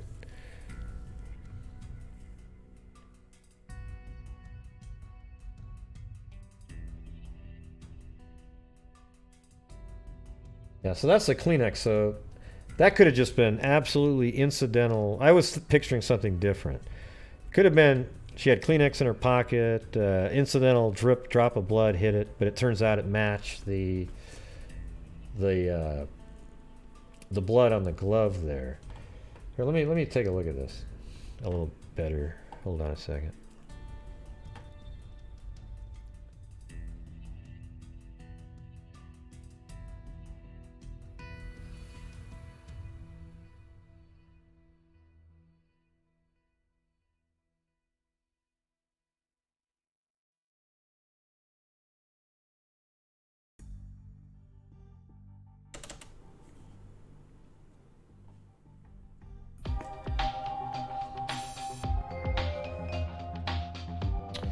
Hey, I think that's actually holes in the gloves. That's what I think. I don't think that's a spot where... Yay. Thank You you. had a monetized video. Woohoo, hugging face red heart. Who was that? I didn't see who that was. Who was that? Hey, Dennis, I actually think what you're looking at here... I used to have gloves like this, and they get holes in them pretty easily after time. And I think that what you're seeing here is a hole, because I can actually see like a shadow right there underneath that. And it just definitely, that to me looks like a hole in the gloves looking at inside. What do you think?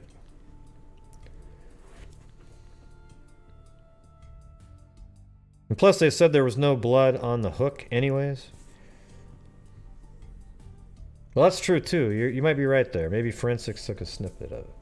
That's not actually a bad thought. You might be totally right there. And that would also explain, in Dennis's scenario, he thought, or maybe still does, that hook thing, that's how you'd kind of hold it, right? You'd have the hook between those fingers, your middle finger and your ring finger, and you'd sort of be like a raptor almost, right?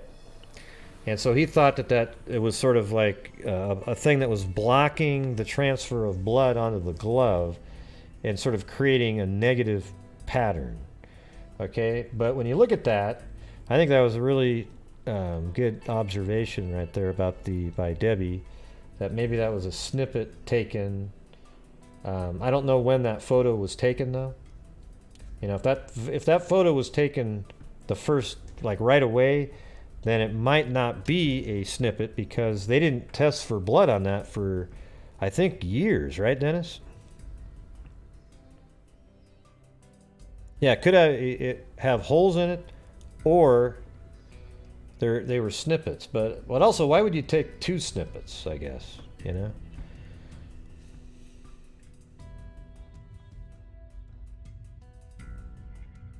Yeah, could just be holes. I mean, I don't know. Could be snippet, could be holes.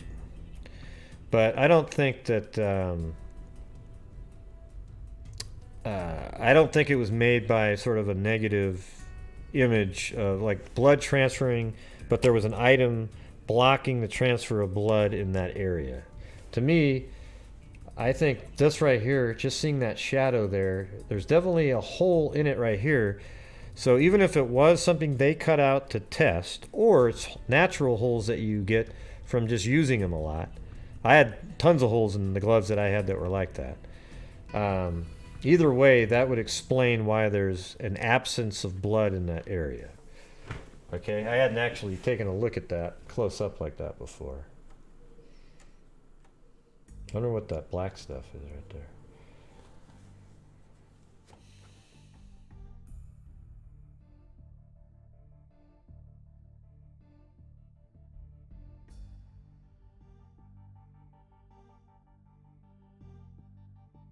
And oh, they withheld the driver's license image.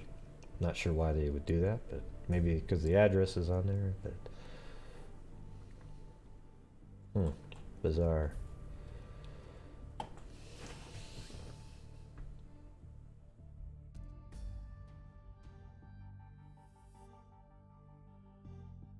But you got to admit, hey, Dennis, did you ever ask when you talked to some of those people, like what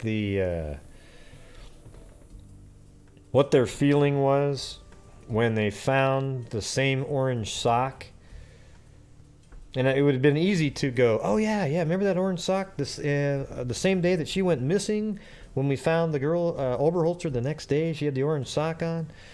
And then they compare it and they go, oh my God, that's the same freaking sock. Or part of the same set.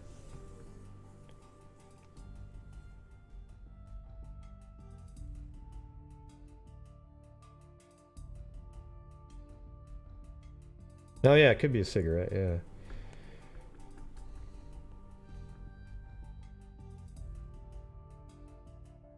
Oh, okay, cool, yeah. That makes sense, yeah. And that's exactly how you would let me take a look at that again.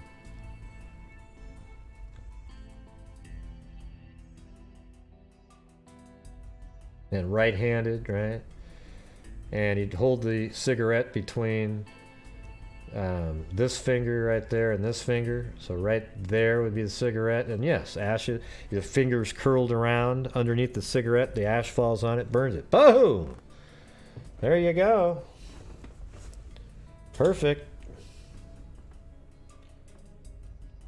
And then the other one was just sort of a random burn, but this one here looks like she did it a couple times. Yeah. So I was just kind of pretending I was smoking. Here, I'll do that on the screen. God, look at Blue. Look how comfortable Blue looks right there. Wow. He's got such a hard life. Poor Blue. Yeah, so you're kind of like, if you were going to smoke, maybe you'd be like this, and then the middle finger right there, and then, you know, you're smoking, and then the cigarette comes out, then the ashes would fall on this part right there, if it ever, you know, might fall on there and catch on fire. And that's exactly what you're looking at in this picture right here. See?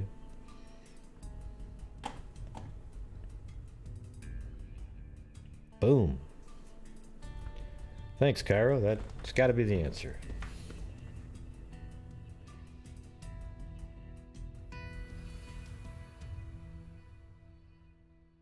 Who's Blue? That's my dog. What do you mean, who's Blue?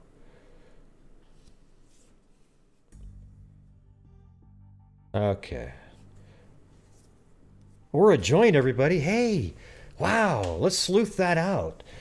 Did Bobbie Jo Oberholtzer ever smoke a joint in her life? And if she has, is it possible that the burn spot on that glove is from a joint?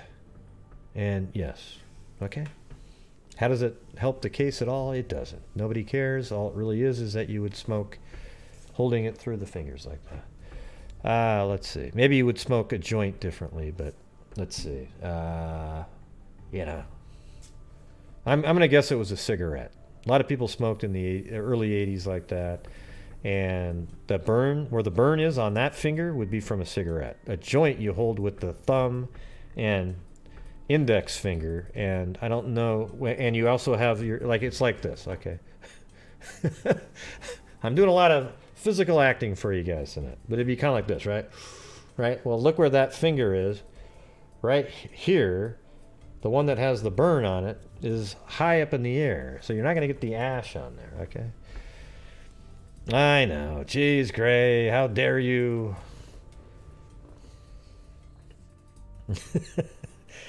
Yee-hoo.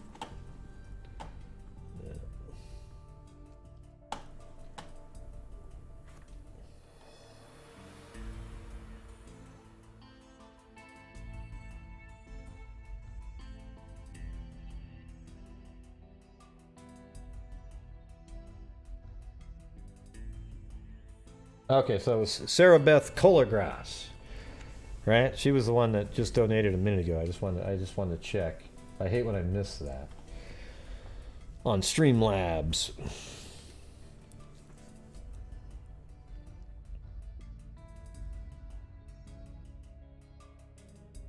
So what? Okay, we don't need to see over analyzing stuff like you know, like let's say we're looking at this stuff. It's not helpful to over analyze. See, what mattered, it probably doesn't even matter what the black spots are. Okay, I was just saying out loud, hey, I wonder what the black spot is, and we got an answer for it. But when you do stuff like, let's say if I looked at let's go over to this side. And I saw that and I go, oh God, look at that. There's a tag there.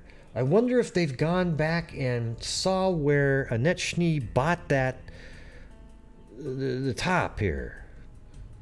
You know, and I wonder if there's a tag on these socks. You see, that stuff is absolutely, utterly meaningless in a case like this, okay? All it's really important is, the part that's important about Annette's clothing, really, is the orange sock connection, and maybe if there's a bullet hole in it, and if there's any, DNA possibly on it. But where it was bought, that kind of stuff is an absolute waste of time, rabbit hole kind of thing. All right? So whenever you guys are looking at cases, kind of, think about why you want to actually find out something. And then some people might say, well, Gray, if you don't look at everything, you might not know that there was something. Well, why would it matter where Annette Schnee? Well, Gray, maybe she bought it at a local clothing store and the killer was the one that sold her oh, Jesus.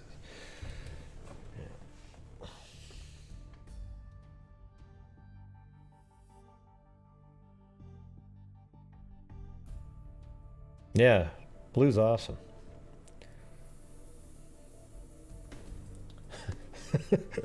Watch, what are these, like in 5, let's say in about 6 or 7 years, Blue dies. I'll stuff him and I'll have him stuffed and taxidermy, and I'll have him laying there. But I'll make sure they put these little posable arms on him so that I can make him look like he's still doing stuff for you guys. I'm kidding, all right? Speaking of Gray, rabbits, rabbit how dare face. you? Oh, Kit Kat, yay. Thank you. Speaking of rabbits.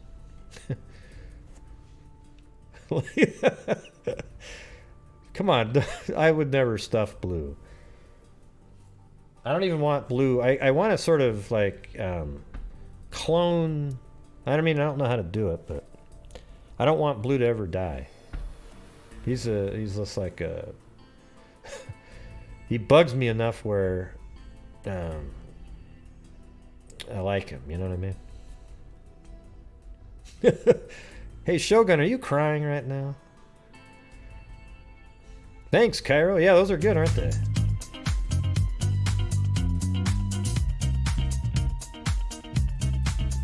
This super chat is for a new toy for Blue. Tom Collins is actually pretty good. I like it. This super chat is for a new toy for Blue or treats. Yeah, it'd be awesome to clone him. And then it would be weird to see. Here's what would be an interesting thing: is to clone Blue and then see if he acts the same. Does he have all the same little tricks? Does he? Because I don't think he would. I think you'd see that there was a difference between Blue and the clone. But here's something to think about, everybody. Claudia Neubauer, thank you.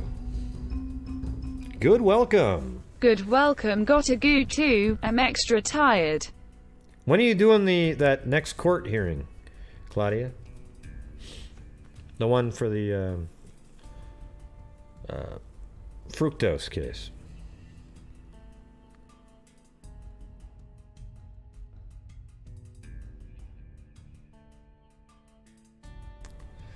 Here's something to think about. This would be an interesting... In the future, I have a feeling this will exist. Where you can actually take a person and replicate that person 100%. Like, you'll literally be able to take, like, a photocopy. Like basically in the digital world, you have a JPEG and you copy it and paste it. It's exactly the same. People go, well, no, it's still a copy, though. No, it's really not. In the digital world, they're not really copies. They're 100%. I wish I could clone my husband. I love him. Heart, heart, heart. Well, we know the real reason you want to clone him. Okay.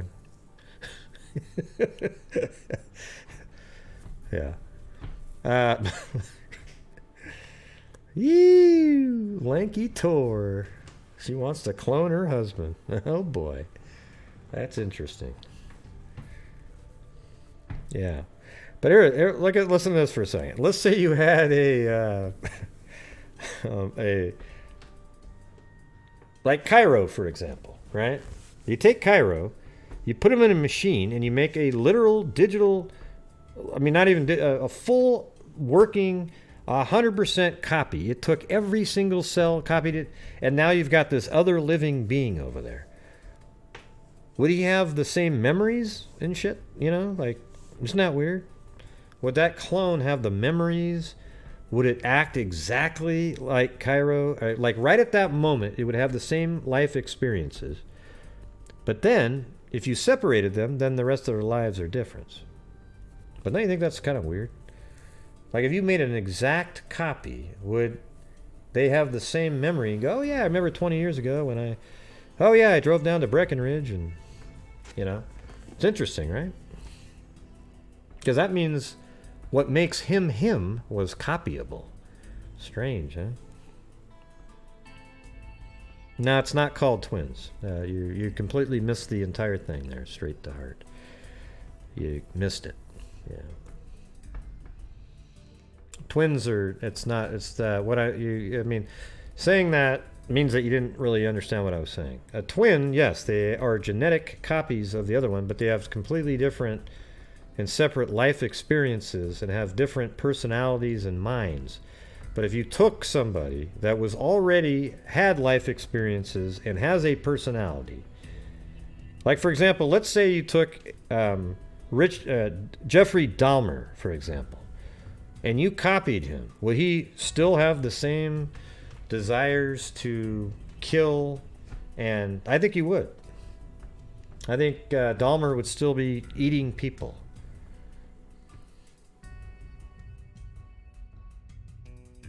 Right. Well, you're not right what I was talking about, though. Straight to heart. See what I'm saying? Right. It's not called a twin. I'm coming up with something totally different than what you're saying. So you have someone like Jeffrey Dahmer who's lived his life, right? He's 38 years old, let's say. And then you put him into a machine, and then another machine makes an exact replica down to the atom of every single thing in it. So that means when you hit the button, woo, and you've got the duplicate there, right then he's going to have all the same memories you do. He's going to have all the same thoughts, all that stuff, right? See, I think everybody knows that twins are genetically identical. However, they end up, a lot of times, they don't look exactly the same later in life sometimes. And, you know, maybe they have different diets. However, what's cool about twins is if you had to get a kidney transplant, you could literally just take the kidney out, put it in the other twin, and you would not need the use of cyclosporin. You would just literally be able to have it, and your body wouldn't reject it whatsoever. Yeah, well, no, I don't believe what you're saying. See, Lanky Tor, I don't know if, even right what your comment doesn't, you didn't grasp what I'm saying either. Okay? I'm not saying you clone a baby and he grows up again. I'm talking about you take a 35-year-old person, like Ted Bundy, right during his heyday, and you clone him. I think his clone would also go out and kill people too, because he's going to be an exact copy of him, right?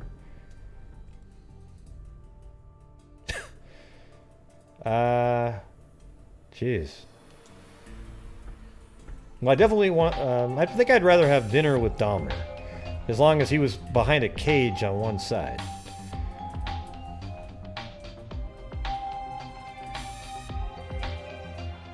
No, well, I mean, a clone is, you're cloning right then. Would you rather have dinner with Dahmer or a kid with Casey Anthony? But yeah, I guess if you want to call it, I mean, I'm just going to say you clone somebody right at their age, but I guess that doesn't really happen. The way they do cloning now is they take the genes and then infuse them into like what is it, like an egg of some, I don't know if it's like in a human being. I guess what you do is you would replace the genes inside the egg at a certain stage, and then it would become the same person, you know, genetically. It'd be a twin, but it'd be a baby and you're 40 or something like that. And then that baby would grow up and have its own life experiences. Like, for example, if you cloned Einstein as a baby and he grew up, he would be a twin of Einstein, and it would be much like a twin because he would have his own life experiences, own thoughts, and all that kind of stuff. And he could be totally, you know, they're almost always way different than each other. Identical twins, personality-wise. Okay? So, yeah, maybe saying what was just set up there. Twilight Zone, come on! Play the music for us.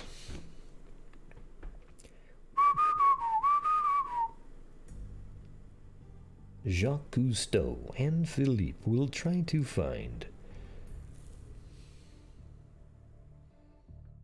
Rod Serling. I don't know any of the episodes. You know what one was a good episode was, there was an episode with William Shatner, and he was actually on an airplane, and he kept seeing a creature out on a wing. That was crazy. That was in Twilight Zone, the movie, but that was played by, what the hell was his name?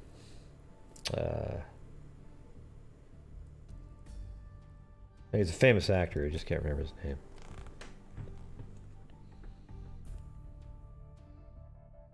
Yeah, they would think exactly the same, Shogun.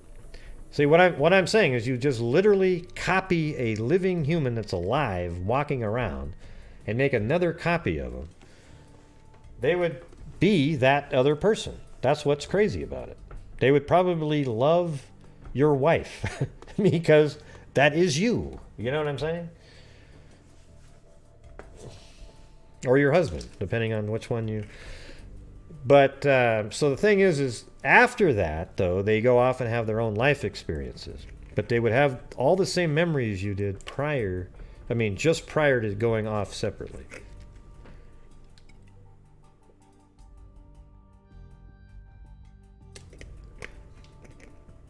Yeah, I think STR8 up there should play the Twilight Zone music for me.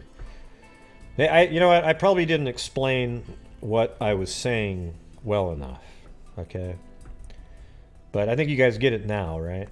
It's kind of an interesting thing to think about, right? Because if you're able to do that, and what makes you you and special would all of a sudden be kind of weird, because now that other person is you and is what makes you special. He has that same thing, or she, depending on which one you did.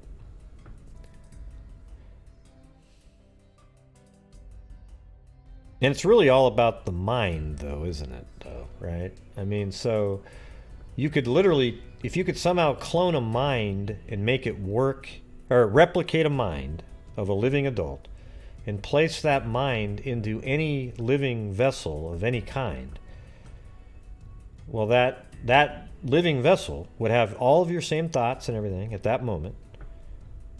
Like you could actually take Einstein's brain, if you could replicate it and place it inside of a female, she would be Einstein. Of course, she'd be I'd imagine a lesbian, right? Because I think Einstein was attracted to females.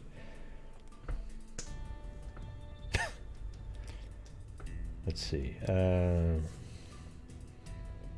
My mind is too scary even for me. Hey, what? What was wrong with that? Dude!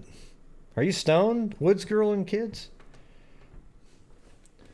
Do you hear that? Dude, like, no way, man. Yeah, they do clone, they've been doing that with different various types of animals, but those are clones where they actually grow up.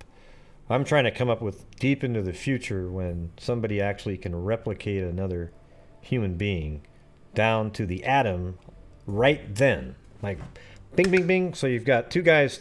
I mean, on Star Trek, they had that. Remember that? The original Star Trek with Captain Kirk?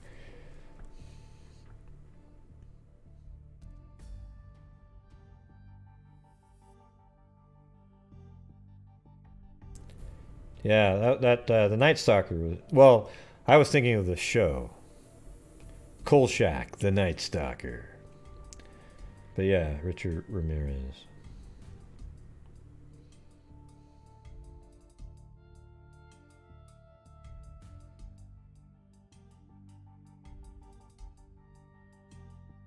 What are you talking about, Wally?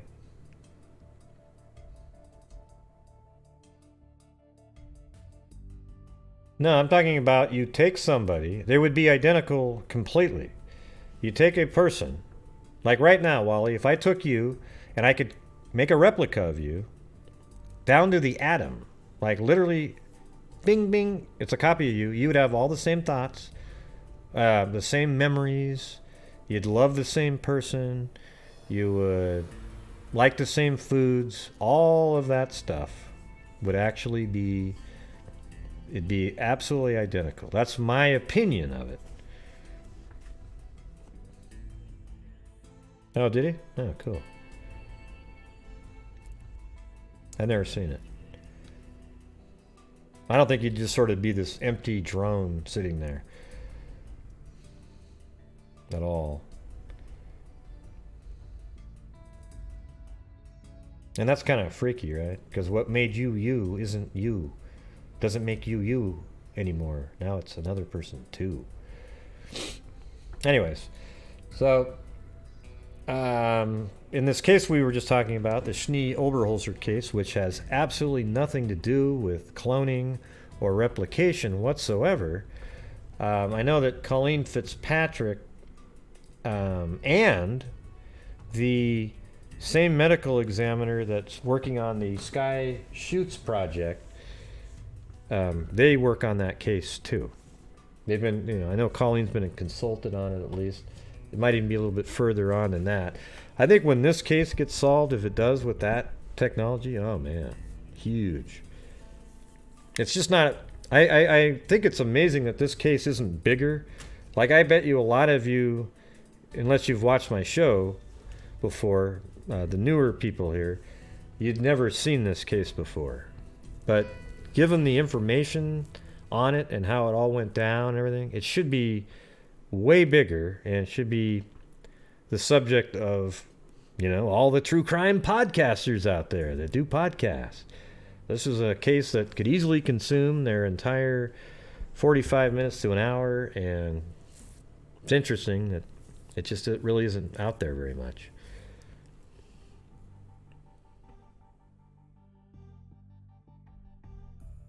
Yeah.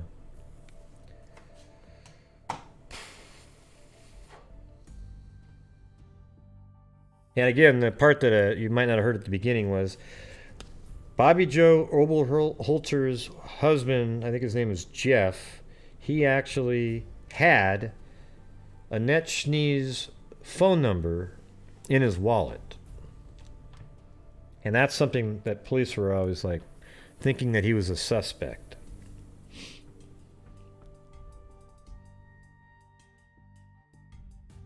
But it wasn't him. I'm sure they've cleared him by now with the DNA.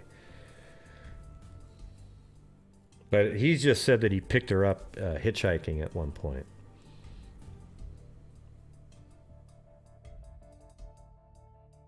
I watched Orphan Black, all the whole series. I liked it. Yeah, but that's not the same thing at all, Nona. See, again, you're going back to something that you're not listening to what I'm saying here. Orphan Black, yes, they were clones, and they were all different because they grew up separately. They were their own. They were basically twins. That's what. See, I think what I screwed up earlier is when I said the word cloning. Okay, cloning is a twin. All right, and I think that's what Straight was saying up there. So cloning is a twin. But I'm saying you're replicating somebody. So on Orphan Black, if you had taken the main character, Sarah, I think it was her name, and she was already an adult, and then you copied her out 8 times, they would all be just like Sarah. That's how they would act. They wouldn't be totally different. So yeah, that was an interesting... I liked the show, though. It was amazing acting. I mean, you've got one actor playing... She plays someone who's straight, her lesbian clone of hers. I think one of her clones was transgender. One of them was married to this guy that was like a school teacher.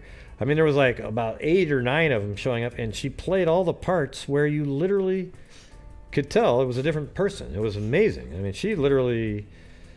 What a great opportunity for an actress or actor. I think it should just be actor, don't you think? Just actor for everybody. Like, you shouldn't say actress and actor. Yeah, but it's amazing. She literally pulled off all the parts and every one of them. And they have to do these split screen things. And the hugging part and how they interact, that's really clever photography. They have people that play doubles and so forth. 8 grays? Oh man, that'd be crazy, huh? They could all do different channels, right? Like one would be doing the NBA season, fishing channel, true crime. Yeah. Thank you. 8 grays thinking face, see no evil monkey.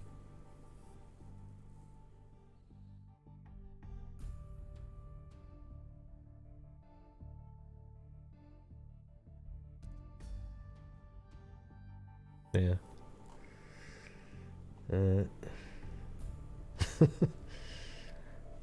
Yeah, 8 channels, sure. Yeah. Or each clone could do a show a night, and then I would only do one every 8 days, right? Right. So they wasted all that time with him. 15 years. Everyone was just so onto it. Oh God, it's got to be. What other things about Jeff did they think made him suspicious, other than the number being in the phone? Because you got to ask yourself this: why would he go pick up his own wife? Because I mean, I guess you could say this: that when she called and said, "Hey, pick me up," that he is the one that picked her up. He just claims that she said something else. He could say that, right? So anyways, he picks up Bobbie Joe and then pulls over, and then she gets out and runs from him, and he tracks her down. See, that part doesn't make any sense at all. He wouldn't need to do anything like that with his wife. He could have driven her all the way home and killed her. That doesn't make any sense. But yeah, if you had a second person in, and then all of a sudden...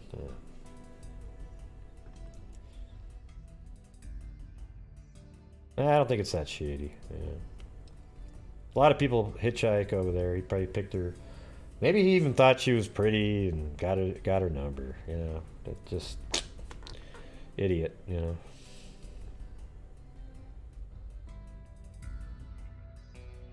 When he picked up, I don't think so, because the drive time from where Annette is, it just doesn't make sense. I don't think. I don't think Annette was still alive. There was something I said earlier that's why I said that. Hold on, what was it?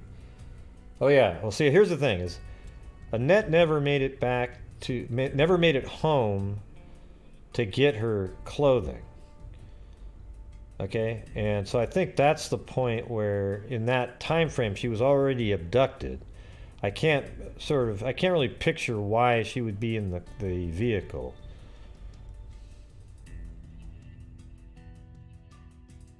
Still, let's see.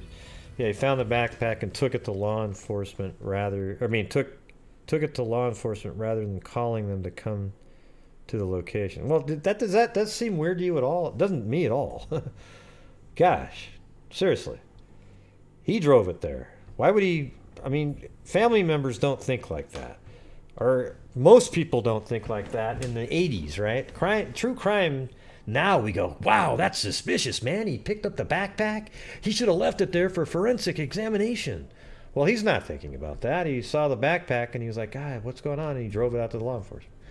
See, that's the thing, is we always judge everybody by how we think it should go down, because we all know about true crime and we follow it and know certain things, right?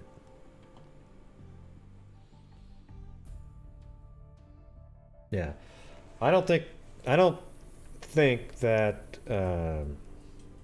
he would do that. Have two women in the car at the same time. Yeah, well, they shouldn't have been alarmed by it. That's the thing. They were alarmed by it because they didn't have any other leads, so they thought they would just go with whatever seemed convenient. That doesn't even seem dicey whatsoever to me. What about the driver's license? Wasn't there something to do with that too? Didn't he find that as well on the road? And then he drove further and then found the backpack.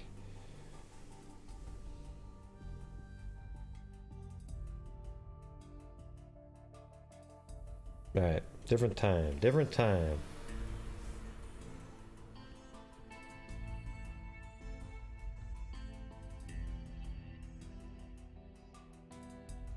Now, which one is she talking about? Let me see.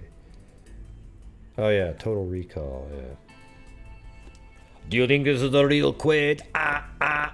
It is. Terrible Arnold Schwarzenegger imitation, but that's all I got.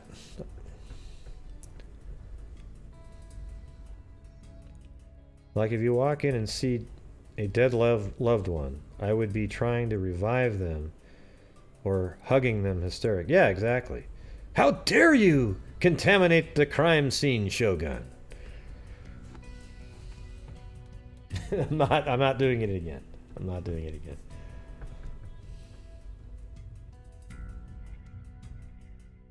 Oh, I don't know when. D'Angelo will probably go on trial in 5 years. You know, just everybody try to get all their ducks in a row. They don't need all that crap. They've got enough. Okay, the rancher then called him. Then he found the backpack on the way to the farmers. Okay, that makes sense. So he found the backpack before he even got the license then.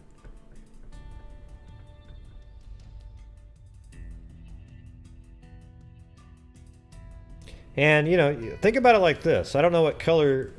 Well, let's go take a look. Hold on. Just a second.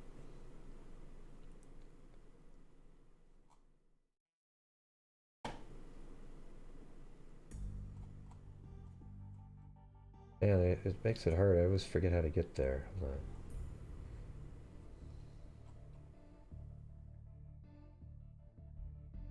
One was it? Was it this one? Yeah.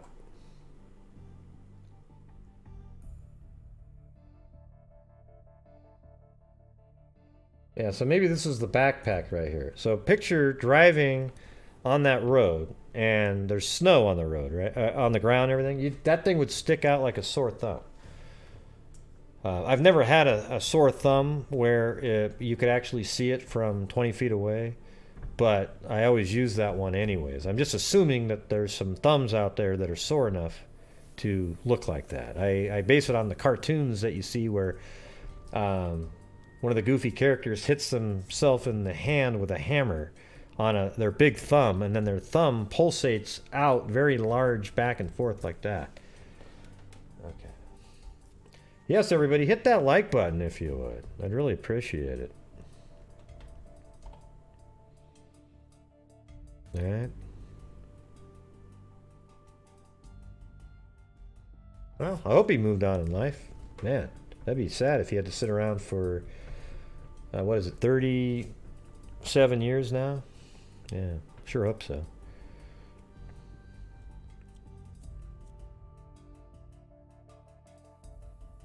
Yeah, so he was probably driving to go pick up the driver's license, and then while he was driving, he sees this blue backpack, and he goes, God, that looks like my wife's backpack. And he's already thinking, like, wow, my wife's driver's license found way up there heading to Denver. So he's got that on his mind already, so he pulls over, and it is the backpack. I mean, doesn't that just make sense to you, everybody, that he'd pick that up? I don't know why police would be nervous about that at all, or suspicious.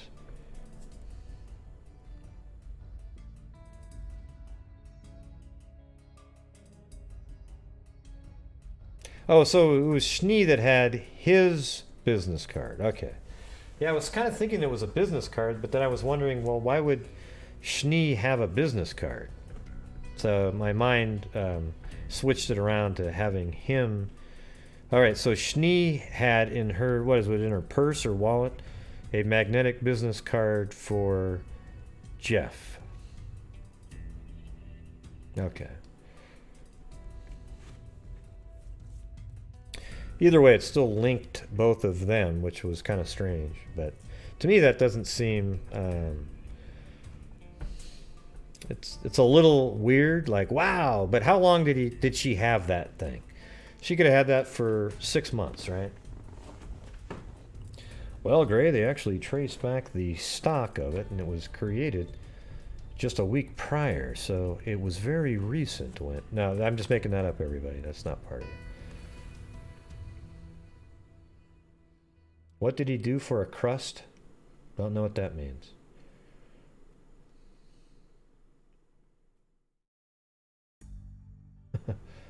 Straight to Heart. Every time I see your name, Straight to Heart, I think of Straight Drop. I actually, hey, believe it or not, everybody, today I was sitting around and Logic went live and Straight Drop was on there. They were debating. And I haven't seen him for like at least 4 or 5 months. So I was on there. I was just watching for a while. It was cool though. I was like, hey, this is old school. This is old times. That's a job? What country is that from? I've never heard that phrase my entire life. What did he do for a crust? Probably what, a crust of bread? So how did he earn something to buy a crust of bread? Well, a job. Oh, really? That's funny. Yeah, it's STR8 and then DROP. Just like that. Wait, come on.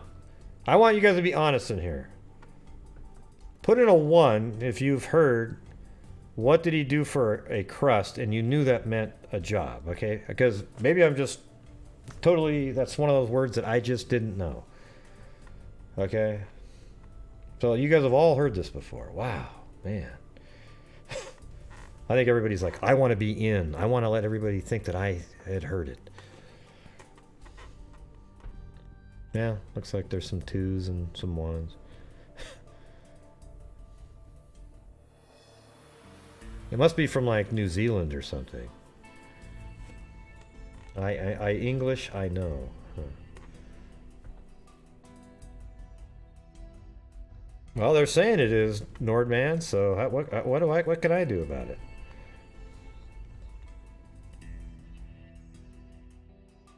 Okay, so it's a word from Australia. Okay. Well, that makes sense. All right. So it's from, it's an Aussie term. Okay, I got it. Hey, Mike, what you did? What did? I think I was, let's see. G'day, mate. G'day, mate. What you do? What do you do for a crust, mate? That was pretty bad.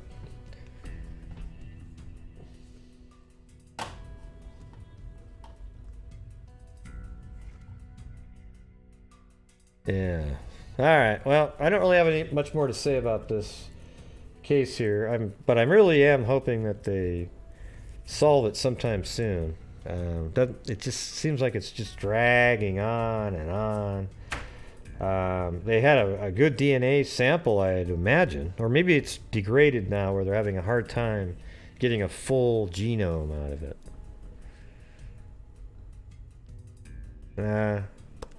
Maybe another time, Barney. Maybe another time.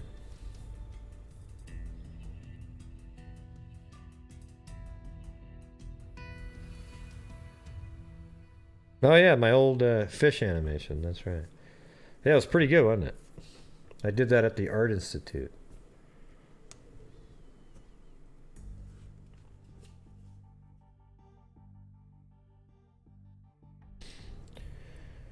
Okay, well, I'm gonna say thanks to Claudia Neubauer, Barney Fife, Ali H, Kit Kat again, Cairo Al Qadir, Claudia Neubauer, Lanky Tor, Cairo Al Qadir again, and Sean Beecham. And then over there on PayPal, we've got, let's see,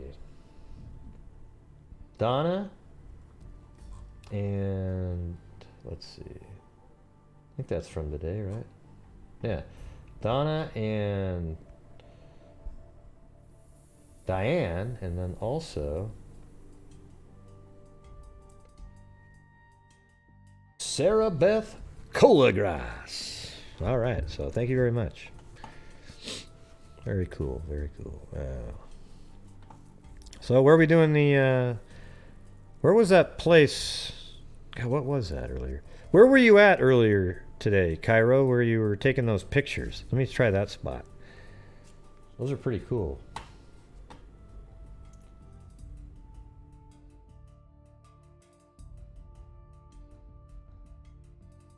This is in Breckenridge, but remember those shots you took in Colorado of those Garden of the Gods? Okay.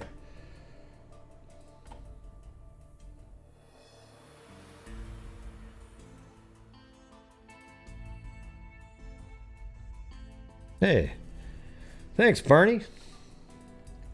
So next time we do a show, we're gonna have we'll have the topic, and then you can call in and you know. I'm nervous though. I'm nervous. Although I do remember your first call, that was normal. Okay. I don't want to go to Pikes Peak. Let's see. Garden of the Gods.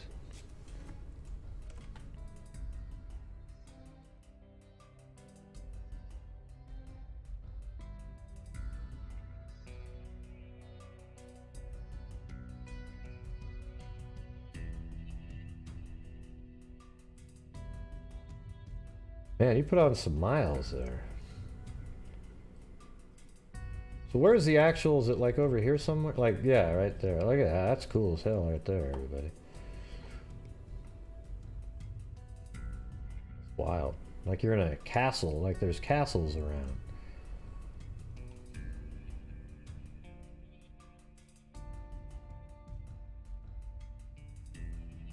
All right.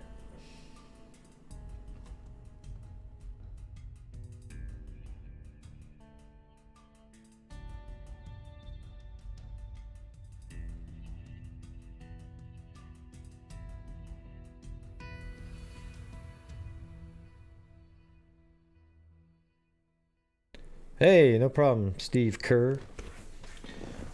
Anytime I get a great outside shooter on my show, I'm happy.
Timing of that one?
Hey! Oh, there's more over here. Look at that.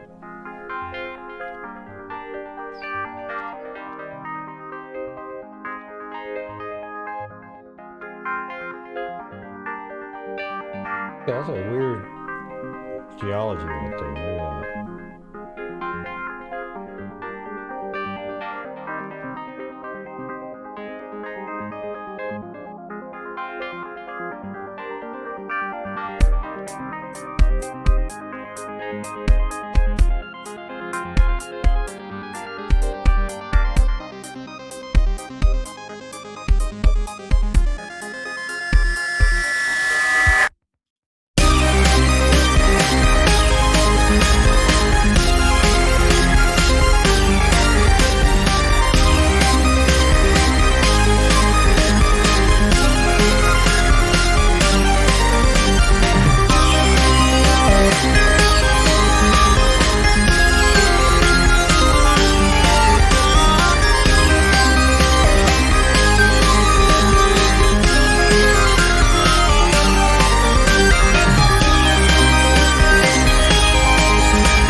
Wow! Look at that nebulae out there. Nebulae, blah.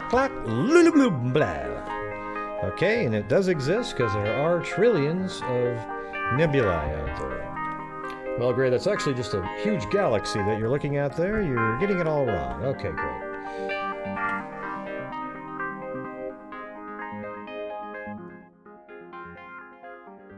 Yeah, well, hey everybody, thank you for showing up tonight and supporting the channel and, you know, participating. Wow. You know, every time you go over the Oberholtzer case, it's creepy, it's weird. It's just kind of a serial killer that either had a one night out or continued killing for years and years and years. I know Dennis has some suspects out there that he's been looking into, but that's about it, everybody.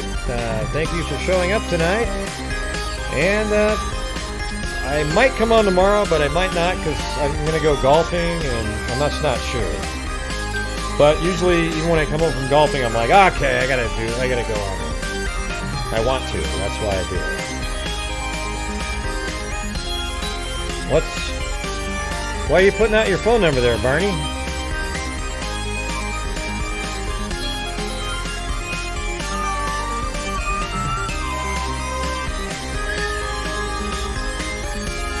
All right, everybody.